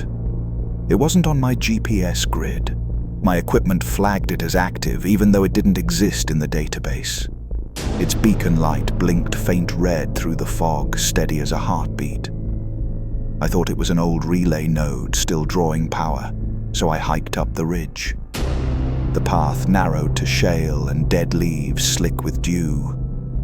When I broke the tree line, there it was, 200 feet of weathered steel humming faintly in the wind. The odd thing was the signal. It was broadcasting on an emergency band, one that hadn't been used since the early 2010s. I hooked up my scanner. It immediately started picking up pings, dozens of them. Old phones, out-of-date identifiers, some with timestamps from years ago. I scrolled through until one code froze me. Echo 93A06, my brother's phone ID. He'd died 6 years ago in a hiking accident not 50 miles from here. For a long minute I convinced myself it was a coincidence. Recycled codes happen. Numbers get reassigned. But the timestamp read, received, 04:17 a.m., October 14th, 2023. 2 days before I got the assignment. The tower had logged an outgoing emergency ping from a device registered to a dead man. I climbed to the first maintenance platform and checked the junction box. The bolts were new, silver bright against rust. Inside, the fiber cables were pristine, brand new lines feeding into an old circuit. Someone had been up here recently. The hum wasn't from the wind anymore. It had a rhythm, a pattern. Long, short, long, Morse. I couldn't translate fast enough, but one phrase repeated clear as day. Run back down. I looked out across the ridge. The fog had thickened into a wall, swallowing everything but the tower and the slope below me. And then I saw them, faint red dots moving through the mist. Not lights. Phones, screens glowing, dozens of them, all rising toward the base of the tower in perfect silence. I called dispatch. No response. The scanner flickered, scrambled, then reset to a single open channel. A voice came through, crackling, soft, familiar. "You shouldn't have come, Aaron." My brother's voice. I lost my grip on the handset. The sound didn't echo like it should have. It came from above me, from higher up the tower. I shined my headlamp upward and saw movement on the catwalk. Someone climbing fast, their silhouette jerky, wrong. My brain tried to say raccoon, bird, shadow, anything but human. Then the red beacon flashed again, and I saw a face looking down at me through the bars. It was his. The same scar under the left eye. The same wind-burned skin, only colder. He smiled, slow, mechanical, and said, "Signal's strong tonight." The tower light blinked once more, and when it went dark, my scanner showed 2 active IDs, his old number and mine. I didn't remember climbing down. 1 minute I was staring at that face through the fog. The next I was at the base, boots sunk in mud, breathing like I'd run miles. The scanner still buzzed in my vest pocket, cycling through frequencies. Every few seconds it flashed 2 signals. Echo 93A06 and Echo 93A09. His number and mine, locked together, bouncing between towers that shouldn't exist. I killed the power switch on the relay box. The hum died instantly, but the red beacon stayed lit. It shouldn't have. Those lights are hardwired into the same system. My hand trembled as I yanked the backup fuse. Nothing changed. The light pulsed faster now, matching my heartbeat. "Who's maintaining this?" I muttered. My voice sounded small against the metal. I started hiking back toward my truck. The fog had thickened into soup, visibility maybe 20 feet. My GPS arrow spun in lazy circles, and the ridge trail twisted where it shouldn't. I knew the terrain, every switchback, every drop, but the path curved the wrong way, drawing me back uphill. I walked 10 minutes before realizing I was at the tower again. This time, the door to the base cage hung open. My tools were inside, laid out neatly on the concrete. Gloves, wrenches, flashlight, all lined up like someone had been waiting for me. I hadn't unpacked them. The radio on my belt crackled. Maintenance log, Blue Ridge sector, technician on site. My own voice, not live, not playback, just speaking without me. Inspection continuing. Passenger transfer pending. I ripped the radio off and hurled it into the brush. The echo of my words kept playing a few seconds longer, fading into static. Then the air changed. The hum came back, lower this time, more like breathing through a hollow pipe.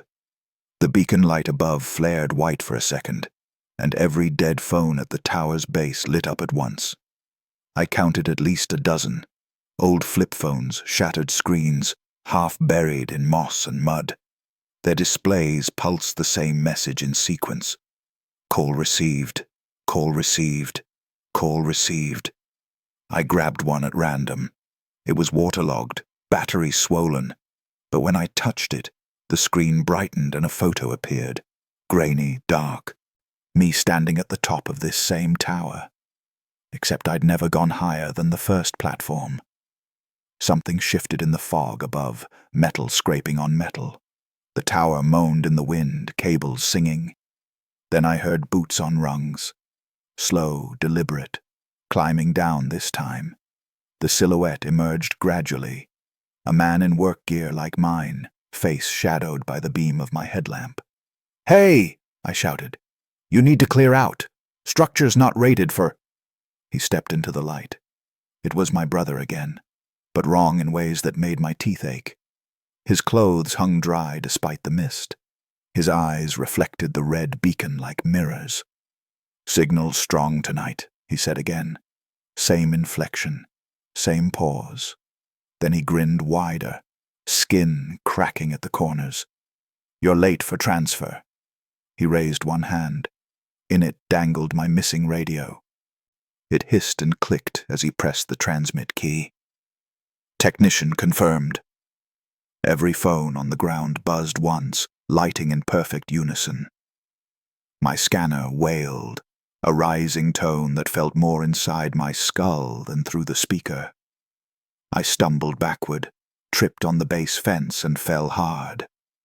The beacon flared again. When the light dimmed, he was gone. The fog had swallowed him. But on the tower ladder, 2 fresh handprints gleamed where his gloves should have left none.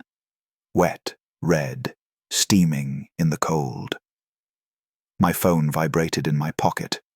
The screen showed a missed call from my brother's number, time-stamped 10 minutes in the future.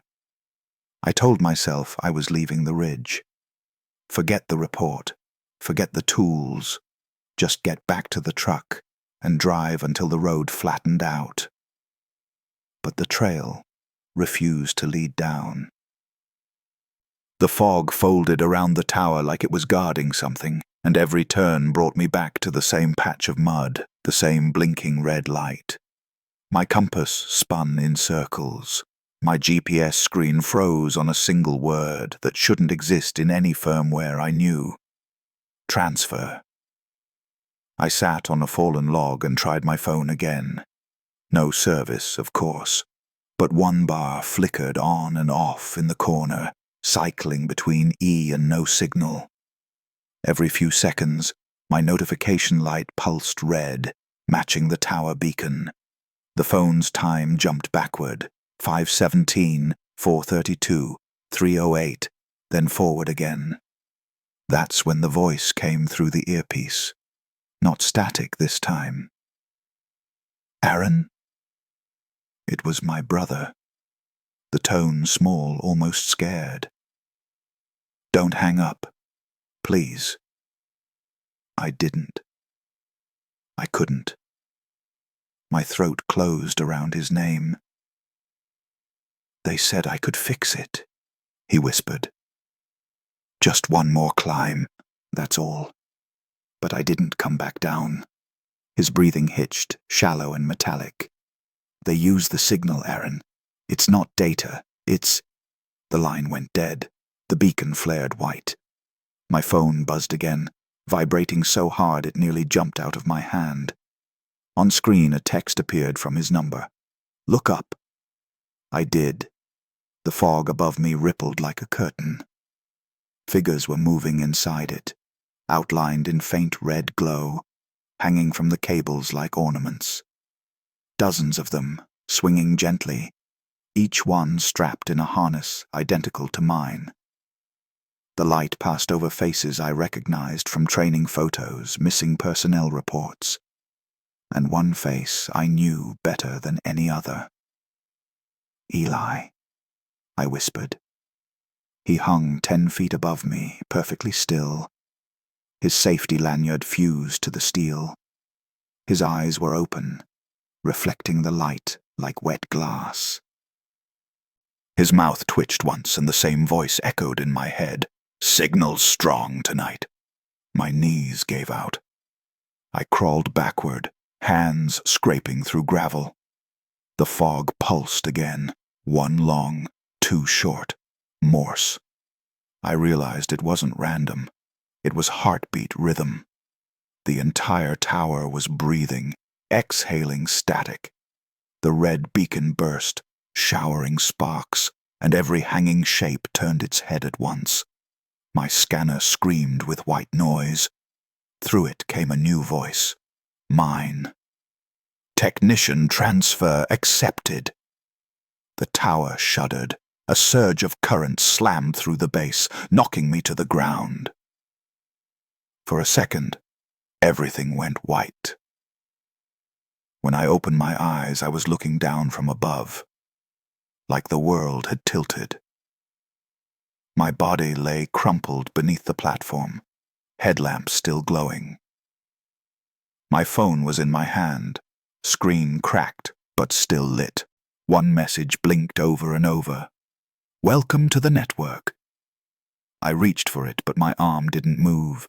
The beacon flickered slower now, sinking with something deep in my chest that no longer beat. The air was colder, cleaner, thinner. Below me, the fog peeled apart. I could see the road far beneath the ridge, an SUV's headlights winding up the mountain trail. Another tech coming to check the tower. I wanted to scream, to warn them, but the sound only came out as static. The tower hummed around me, content, alive. For a moment, I understood.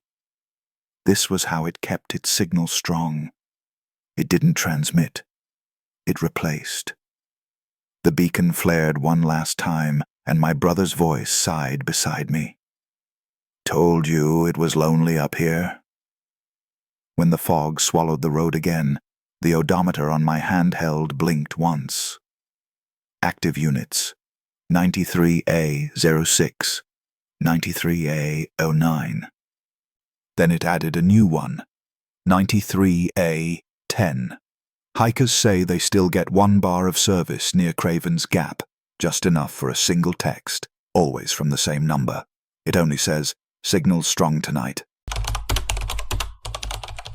I was driving back to campus after visiting my folks in Tennessee, cutting through the mountains on Route 19 to save an hour. Everyone said not to take it at night. Blind turns, no guardrails, fog so thick it eats headlights. But I'd driven worse roads before. It was late October, the kind of night where the air tastes like wet leaves and exhaust. My car's heater groaned, the radio faded in and out between static and ghost stations. I was just outside Boone County when the fog rolled in, no warning, no gradual curtain. 1 minute, clear sky and stars, the next, a white wall swallowing the road whole. I slowed down to 30, maybe 20. The fog line on the right edge of the road, the one solid white stripe meant to guide you, became my lifeline. I kept my front tire aligned with it, hypnotized by the steady rhythm of yellow flashes on the median and that single ghost white stripe. Then the line flickered. Not faded paint, not light distortion, actual flicker, like a fluorescent bulb dying.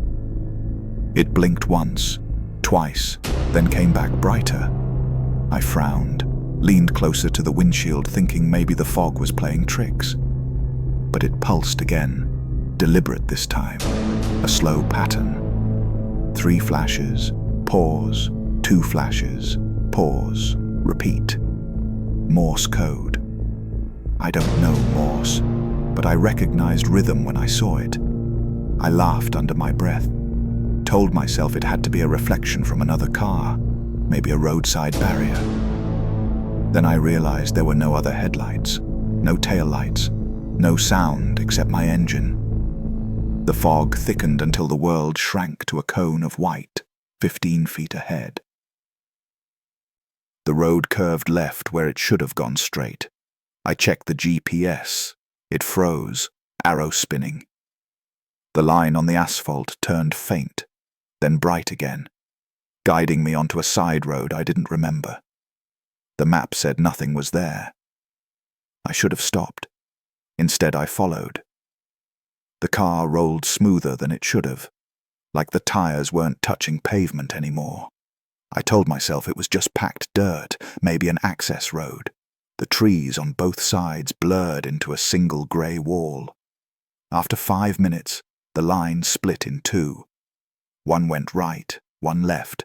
The center line was gone. I braked and rolled to a stop, engine idling. My phone still had no signal. I leaned forward, squinting through the fog.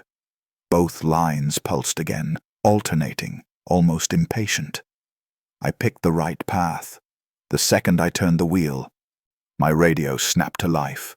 AM frequency, all hiss, except for one voice whispering numbers, calm and steady. 19, 19, 19. Over and over. I slammed the volume down, but the whispering didn't stop. It came from the air vents now, each syllable vibrating the glass. The fog line brightened so much I had to squint. It led me into a narrow stretch hemmed in by bare trees, their limbs forming arches overhead. Something about the shape felt wrong. The road didn't climb or fall, yet my stomach dropped like it did. Then the fog parted for half a second, and I saw the sign. Bent metal, bullet holes, barely hanging on one bolt. It read, Route 19, closed since 1987. The radio cut out. The fog line under my tires flickered twice, and my dashboard lights dimmed until everything went black. The engine was still running. But I couldn't hear it. I opened the door to get out. The fog was gone. The woods were gone. Even the road beneath my feet was wrong.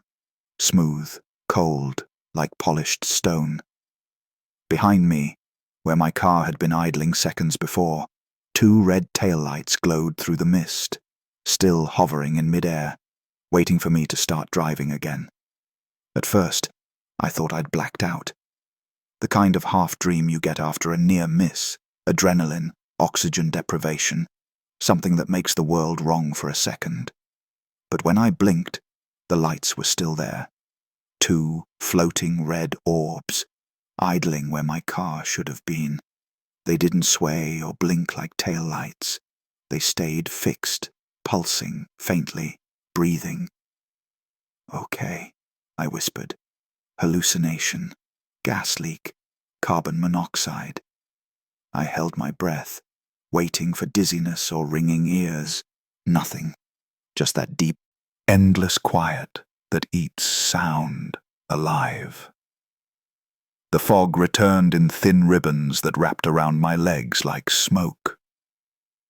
When I stepped backward, the ground felt smooth but warm, like blacktop that had been under sunlight, except there hadn't been sunlight for hours. I looked down and realized there was no white line anymore. The road was blank, featureless. Only those twin lights ahead of me, too red, too steady. I climbed back into the car. The seat was damp, cold. The windshield fogged from the inside now, film spreading in patterns like veins. I started the engine, except I didn't. The key turned, but I didn't feel the vibration of ignition. The dashboard lit. then dimmed, then lit again. The radio snapped on, same whisper as before. 19, 19, 19. I hit the power knob. It didn't stop. I pulled the fuse box panel down, yanked the radio line, still didn't stop. The voice dropped lower, slower, until it almost sounded like it was right behind me. I turned. Nothing. The rearview mirror reflected only the red glow behind the car. But it wasn't two lights anymore. It was a single wide shape, light bleeding through fog like a face pressed against glass. I floored the gas. The engine roared, or maybe screamed, and the car shot forward. The world outside changed with every turn. The trees bent toward the road, trunks stretching like rubber. The fog line reappeared, glowing bright as a flare, guiding me forward. It wasn't paint anymore. It was light, a strip alive with motion, pulsing like a living vein running through the mountain. My phone buzzed against the console. I grabbed it without thinking. GPS still dead. But a new notification flashed.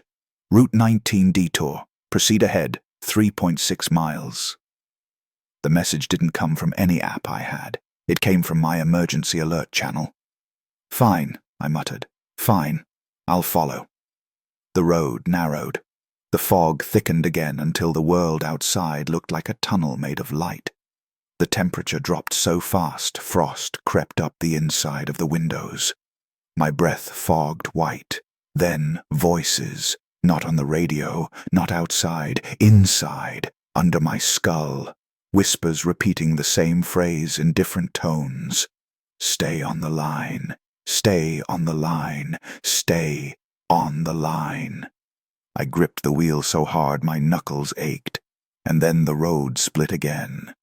Two glowing lines diverging into the fog, one bright white, one dull red. The red one curved uphill toward a ridge. The white one dropped into shadow. My GPS didn't help this time. I hesitated too long. The car jerked hard left on its own, tires screaming. The seatbelt locked across my chest. The red line flared brighter, pulling me up the incline, engine groaning. When I reached the top, the fog peeled back like curtains. Below me stretched the same road I'd been driving an hour ago, but I was looking down on it, as though I'd never left. I could see my own car below, headlights cutting through the fog, still driving, still following the white line. The one down there wasn't slowing. The radio whispered again, this time with two voices in perfect unison. One was mine. The other said, "Don't stop now, you're almost here." I watched my own headlights carving through the fog below, two white tunnels of light moving in perfect rhythm. I blinked hard, convinced I was hallucinating, but the car down there mirrored every movement I made. When I leaned forward, the figure in the driver's seat did too. Same jacket, same face. It wasn't reflection, it was replay. My radio crackled. "Stay on the line," said my voice again. "Don't look down." I dropped the handset like it burned me. The ground beneath my tires vibrated, slow pulses traveling up through the steering wheel, through my ribs. The red fog line ahead flickered once, then began moving, crawling like liquid under glass, snaking farther uphill. I couldn't tell if I was still climbing or if the world had tilted around me. The air shimmered with static. The smell changed too. Ozone, engine coolant, hot metal. The kind of smell you get seconds after a crash. Something inside me snapped. I slammed the brakes, wrenched the wheel sideways, and the car fishtailed into the shoulder. The headlights caught something pale through the fog, metal twisted around a guardrail. A vehicle. I stepped out slowly, fog curling around my ankles. The wreck was an old sedan, same make and color as mine, half buried under vines. The windshield was shattered inward, The body rusted, tags expired years ago. My hands shook as I wiped grime from the driver's side window. The body inside still wore my jacket. I staggered backward, bile rising in my throat. The fog hummed louder now, vibrating through the trees. My phone buzzed again, screen cracked, battery icon gone. A text appeared from an unknown number. "You're on the line." The headlights of my still-running car behind me dimmed, then flickered back on, glowing the same deep red as the fog line. I climbed back in without thinking, half expecting the seat to be cold. It was warm. Warmer than it should have been. The radio came alive again. This time the voice wasn't whispering numbers. It was talking normally, calm, conversational, like someone reading traffic updates. "Accident on Route 19, it said. "Single vehicle, male driver, early 20s. Fatality confirmed at 11:47 p.m. I checked the clock on my dash. 11:46. The red light outside the windshield pulsed faster. My reflection in the rearview mirror didn't match. It was still staring forward, smiling faintly. Its lips moved before mine did. "It's easier the second time." The air in the car grew dense, metallic. My ears rang like pressure dropping on a plane. I reached for the door handle, but it wouldn't move. The fog line outside had wrapped around the wheels, binding them in a red halo. The car vibrated harder, rattling bolts loose, panels creaking. Then everything went still. The radio voice sighed. "Route reconnected." The dashboard lights cut out. For a few seconds, there was nothing. No sound, no fog. Just the dark outline of the ridge against a sky full of dead stars. When the world blinked back, I was driving again. Same stretch of road. Same white line, solid and safe. My GPS showed me 20 miles past Craven's Gap. My watch read 2:10 a.m. Everything normal. Except my phone had a new wallpaper. A still image taken from behind my windshield. Same fog, same road. But the figure in the driver's seat wasn't me. It was the version of me from the wreck, smiling. I reached for the power button. The screen went black, then lit up again with a new message. "Stay on the line." I drove the rest of the way in silence, never once crossing that white stripe. But sometimes, when the fog gets thick and the road hums under the tires, I can feel the steering wheel turn a little on its own, keeping me perfectly aligned. They reopened Route 19 this year, and the news said they found a wreck down in the ravine. One car, no body. The paint matched mine exactly. The Cold Creek Public Library doesn't get many visitors anymore. Most folks in town read on their phones or drive to the new branch off the interstate. But I've worked here 22 years, and I'll be damned if I let the doors close on my watch. Books deserve caretakers. Rules keep the world from falling apart. October is our quiet month. End of the tourist trickle. Start of the long dark. The mornings smell like damp paper and old heat. I usually open alone, lights flickering awake one by one. The building settling like a body stretching its bones. That first Monday of the month, I found a book in the return slot that shouldn't have existed. No barcode, no sticker, no record in the system. Its cover was rough bark, bound by thin cords that looked too much like veins. The title, burned into the wood, read, "The Ledger of Cold Creek." Inside, the pages weren't paper, but thin sheets of something fibrous, almost translucent. Names filled every page, neat handwriting in black ink, column after column. At the bottom of the last filled page was my name. I set it aside, meaning to log it later, and went about my routine. The morning passed slow. Only 2 patrons came in.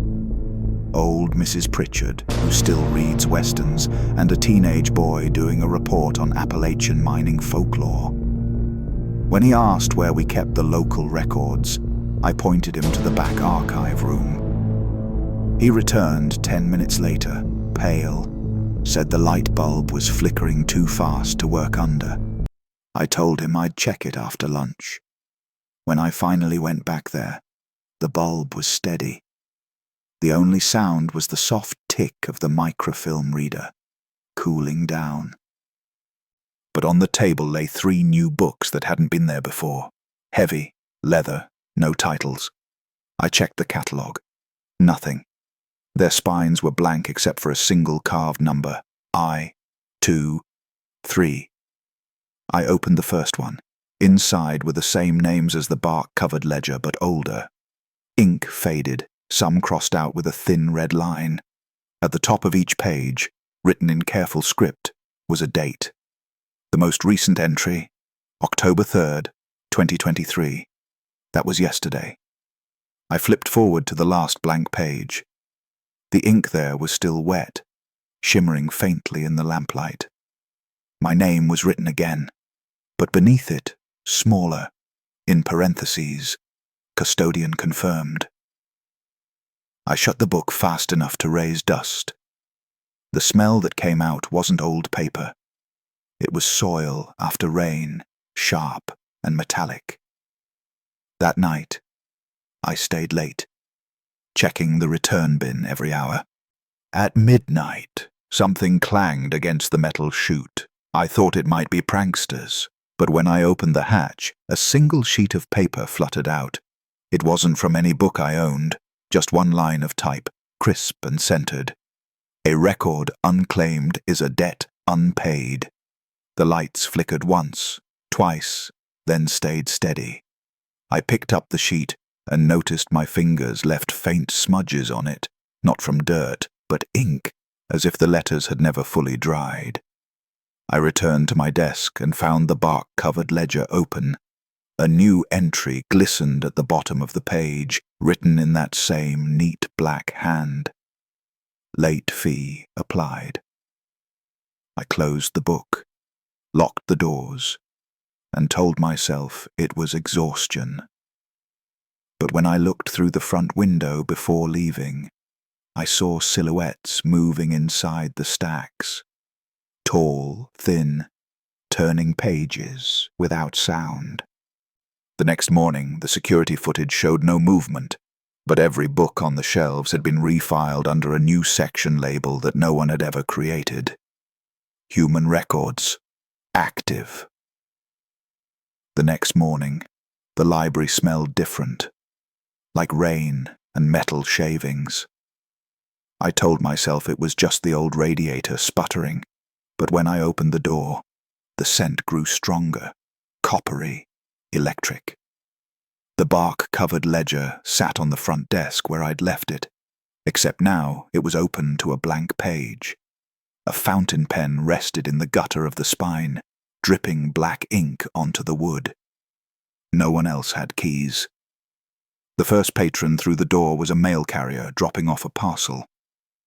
"Got a box for the archives," he said, setting it down. The return address read Cold Creek Records Office, dissolved 1974. I told him it had to be a mistake. He just shrugged and left. The box was heavy, sealed with wax instead of tape. When I cut it open, a cold draft blew out. Inside were index cards, hundreds of them, each handwritten with a name, date, and a location inside the library. Some were old enough that the ink had bled into the cardstock. I flipped through until I reached the most recent. The date read October 10th, 2023. The name was mine. The listed location, Stacks, Section 3B. That was the back aisle, right before the restricted archives. I grabbed my flashlight and went to check. Section 3B was dark, the overhead light flickering like a heartbeat.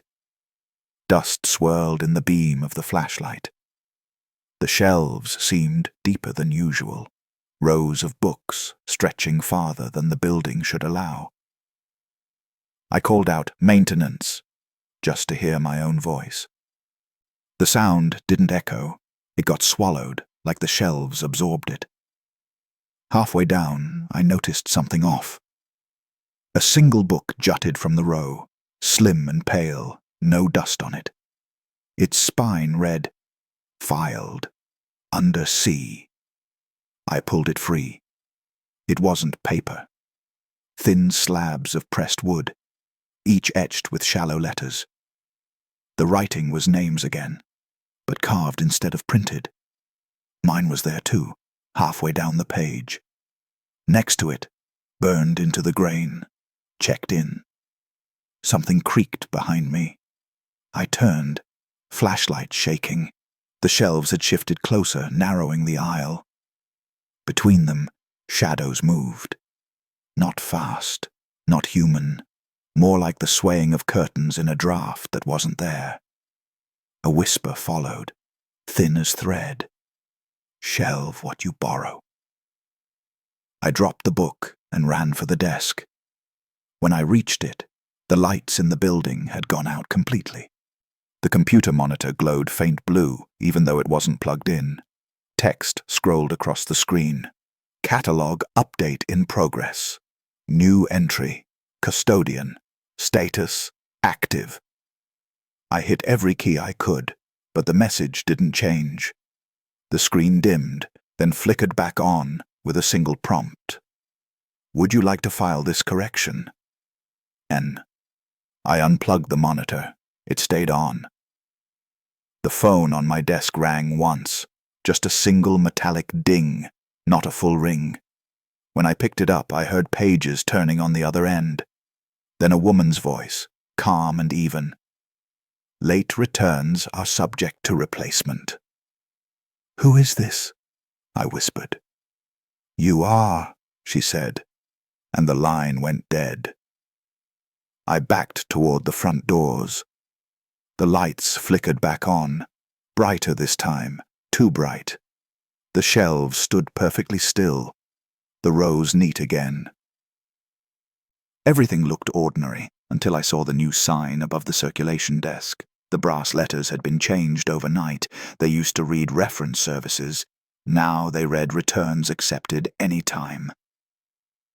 When I turned the sign back over, I saw my own reflection faintly etched beneath the polish, smiling, holding the ledger open, waiting for me to write something inside. By the third night, I stopped trying to lock the doors. The keys wouldn't stay turned, and the latch slid back on its own the moment I stepped away. I started hearing movement after hours, soft steps across the carpet, the whisper of pages turning. Every sound came from the direction of Section 3B. I stopped checking. Instead, I decided to treat the problem like cataloging. If the library wanted order, I'd give it order. I printed blank checkout cards, sharpened pencils, and labeled every return, even the ones that appeared without record. That worked for a while. The lights stopped flickering, the whispers quieted. Then a new pile of books arrived in the return chute, each one bound in rough wood, heavy and cold. The top book had no title, only a faint carving on its cover. Corrections. Inside were records, accidents, deaths, missing persons. Each story matched an entry from the Cold Creek Town archives. I recognized the names of people buried in the churchyard up the hill. Some entries were incomplete, missing dates or locations, and each missing detail had a blank space left for handwriting.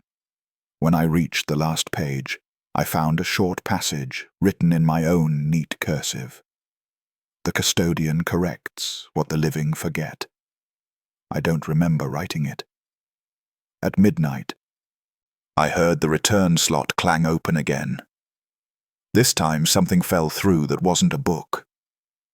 It was an old library card, yellowed and brittle.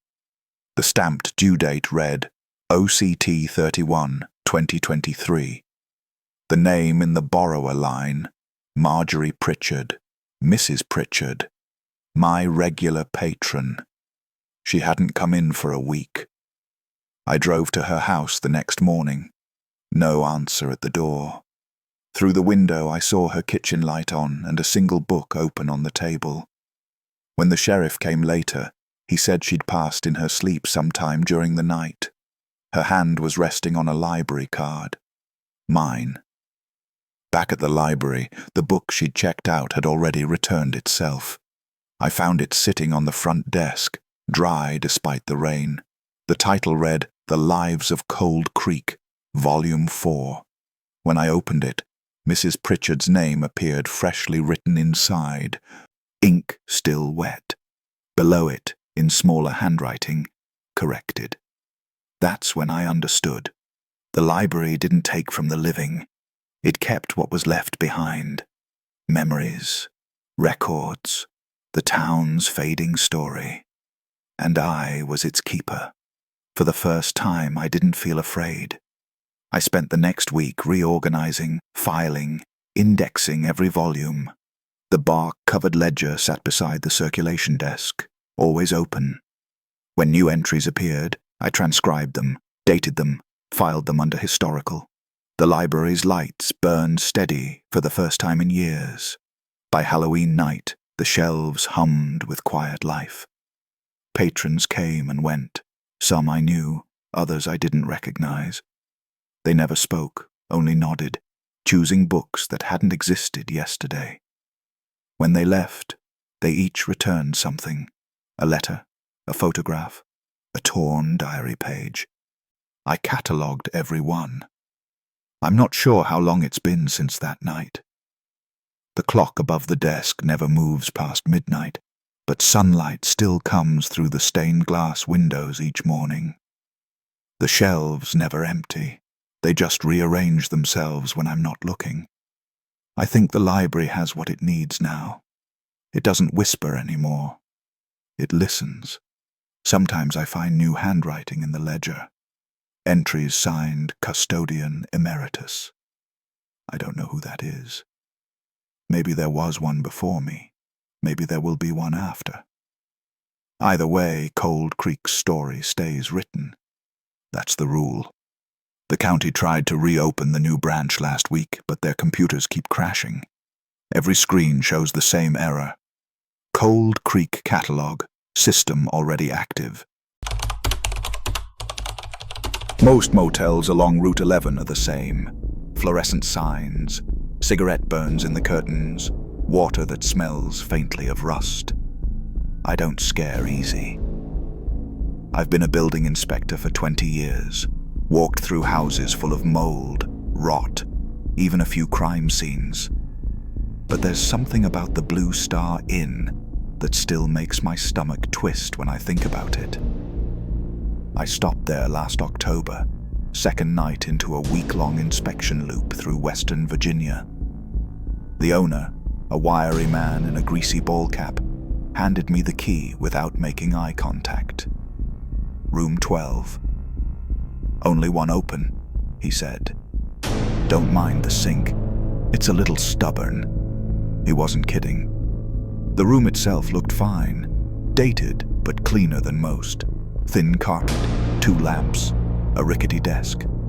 The bathroom, though, felt wrong the moment I walked in. The mirror was fogged like someone had just showered.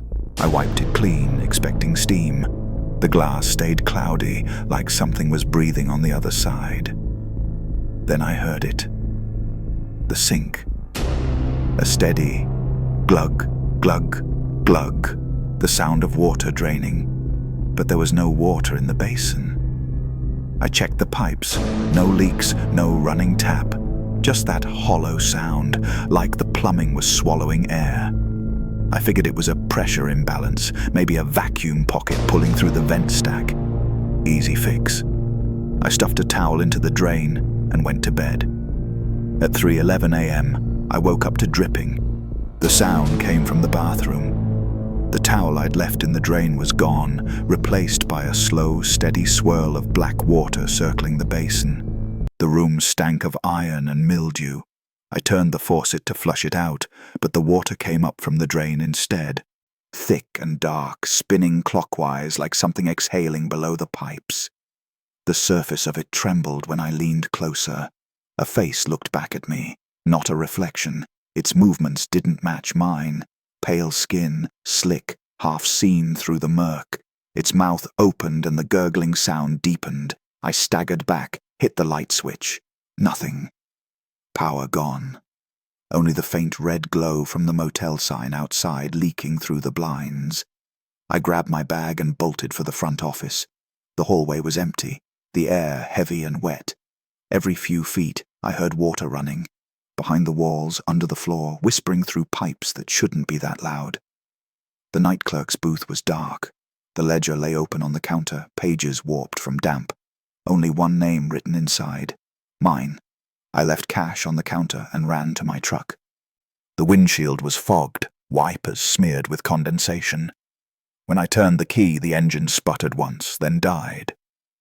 From somewhere under the hood came the same wet gurgle as the sink. I got out, ready to walk the highway if I had to. That's when I saw the water creeping from under the motel doors, black and rippling, glinting like oil. It snaked toward the parking lot, leaving a thin trail behind it. I backed away until my boots hit the gravel shoulder. The lights in every room flickered once, in perfect unison, and went dark.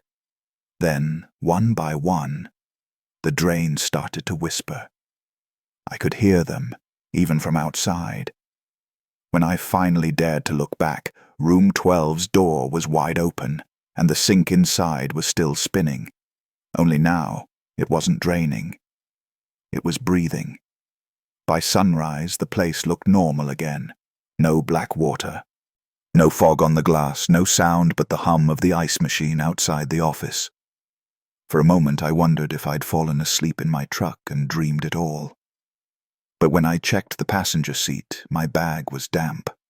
The smell, iron and rot, was still clinging to the fabric. The motel owner came out carrying a cup of coffee. He looked me up and down, unimpressed. "Sleep all right?"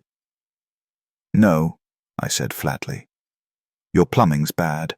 The drains are backflowing." He shrugged, took a sip, eyes never leaving mine.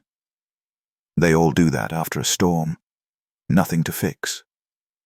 There wasn't any storm. His jaw twitched. "Not yet."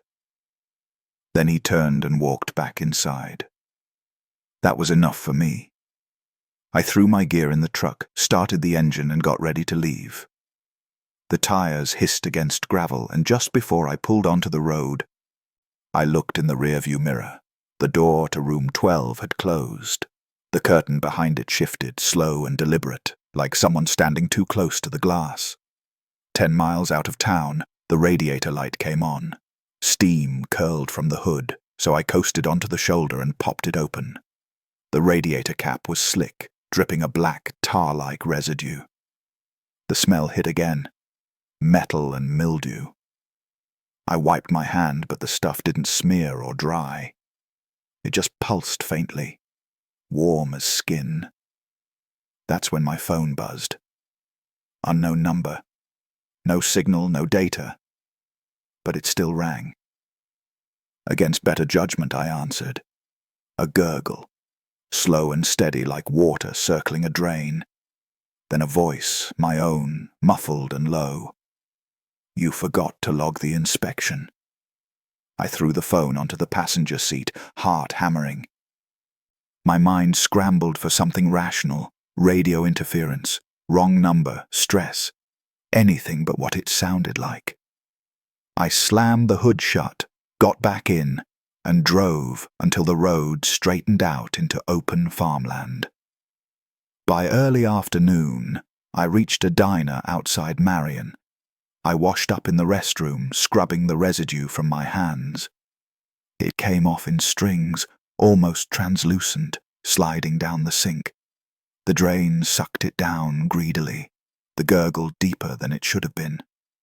When I looked up, the mirror above the sink was fogged. I wiped it clear, and froze. The reflection wasn't mine. It was room 12. Same yellow tiles. Same sink.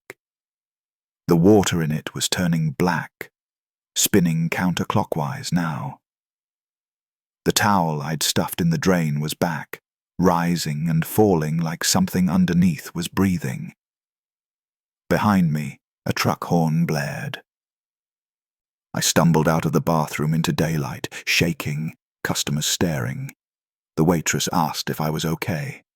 I said nothing, just left cash on the counter and got back on the road. By nightfall, the GPS glitched again, rerouting, recalculating, until the display froze on an unfamiliar address. Blue Star Inn, room 12. I killed the navigation, turned off the phone and drove blind, headlights carving tunnels through the dark. But every sign I passed, every exit marker, every milepost, had been vandalized with the same crude drawing, a small circle inside a larger one, with a line twisting between them like a drainpipe. Around midnight, rain began to fall. The first drops hit the windshield in slow, heavy splats, but when I turned on the wipers, the water didn't smear. It streaked upward, flowing against gravity, vanishing into the seams along the glass, and from under the dashboard came the same slow rhythm, that endless sound of liquid spinning down into blackness. I pulled over at the next motel I saw, but when the neon sign flickered to life, my stomach dropped. Same font, same color, same 3 words. Blue Star Inn. The parking lot was empty except for one flickering streetlight and a soda machine humming off rhythm. The sign buzzed in sickly blue, Blue Star Inn, like it had never stopped glowing. I sat in my truck for 10 minutes, engine idling, convincing myself it had to be another franchise, same name, same design. But when I looked across the lot, I saw it. Room 12, end of the row, curtain drawn tight. The front office was unlocked. The same bell sat on the counter, same ledger open to the same page. My name still filled the only line. Below it, someone had added one word, returned. A noise started somewhere deep in the pipes, faint at first, like distant plumbing. The gurgle built until the floor vibrated under my boots. The lights dimmed. A stain spread across the ceiling tiles, dark, circular, growing. I turned to leave, but water poured from the door seams, thick and black, soaking into the carpet faster than it should have. I ran outside. The rain had stopped. The air was heavy and sour, like rot trapped in a sealed basement. Every room door stood open now, and from each one came the sound of draining, steady, synchronized. I should have kept running, but curiosity pulled me back toward room 12. The hallway stretched longer than before, the wallpaper pulsing with moisture. The door creaked when I touched it. The sink was already running, water spiraling endlessly. But there was no reflection this time, no room behind the mirror, just darkness, deep and shifting. My phone lit up in my pocket.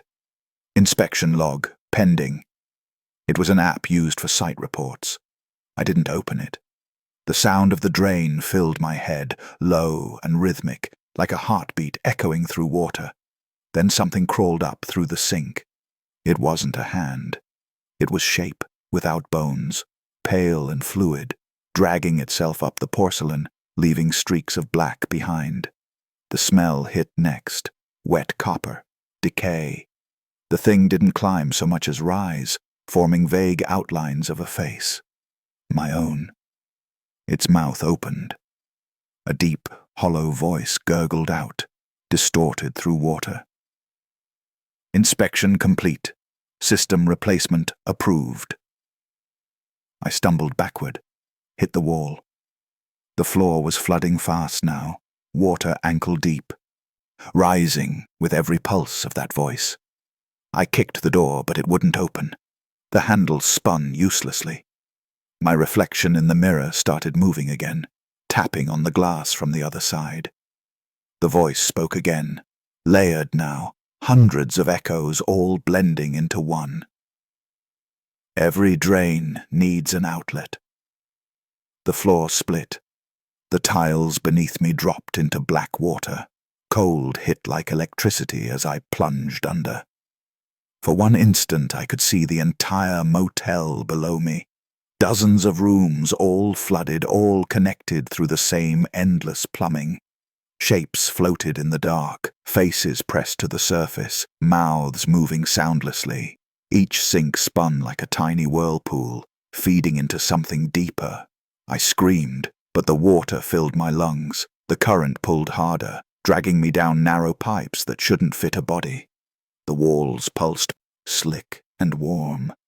The last thing I saw before everything went black was light shining above, fluorescent, sterile, like a bathroom ceiling. When I woke up, I was standing in front of the mirror in room 12. The sink drained quietly, calm now. My reflection smiled, even though I didn't. Behind me, the towel lay folded neatly beside the faucet. The mirror fogged, and letters appeared across the glass. Occupied. I tried the door again. It didn't move. The sound started up below, soft at first, then stronger. The drain pulling and pulling. I felt it tug at my feet, at my breath, at my thoughts. Travelers say the Blue Star Inn's still open, but room 12 stays dark. The faucet runs all night, and if you listen close, the drain murmurs like a voice repeating the same phrase, inspection ongoing.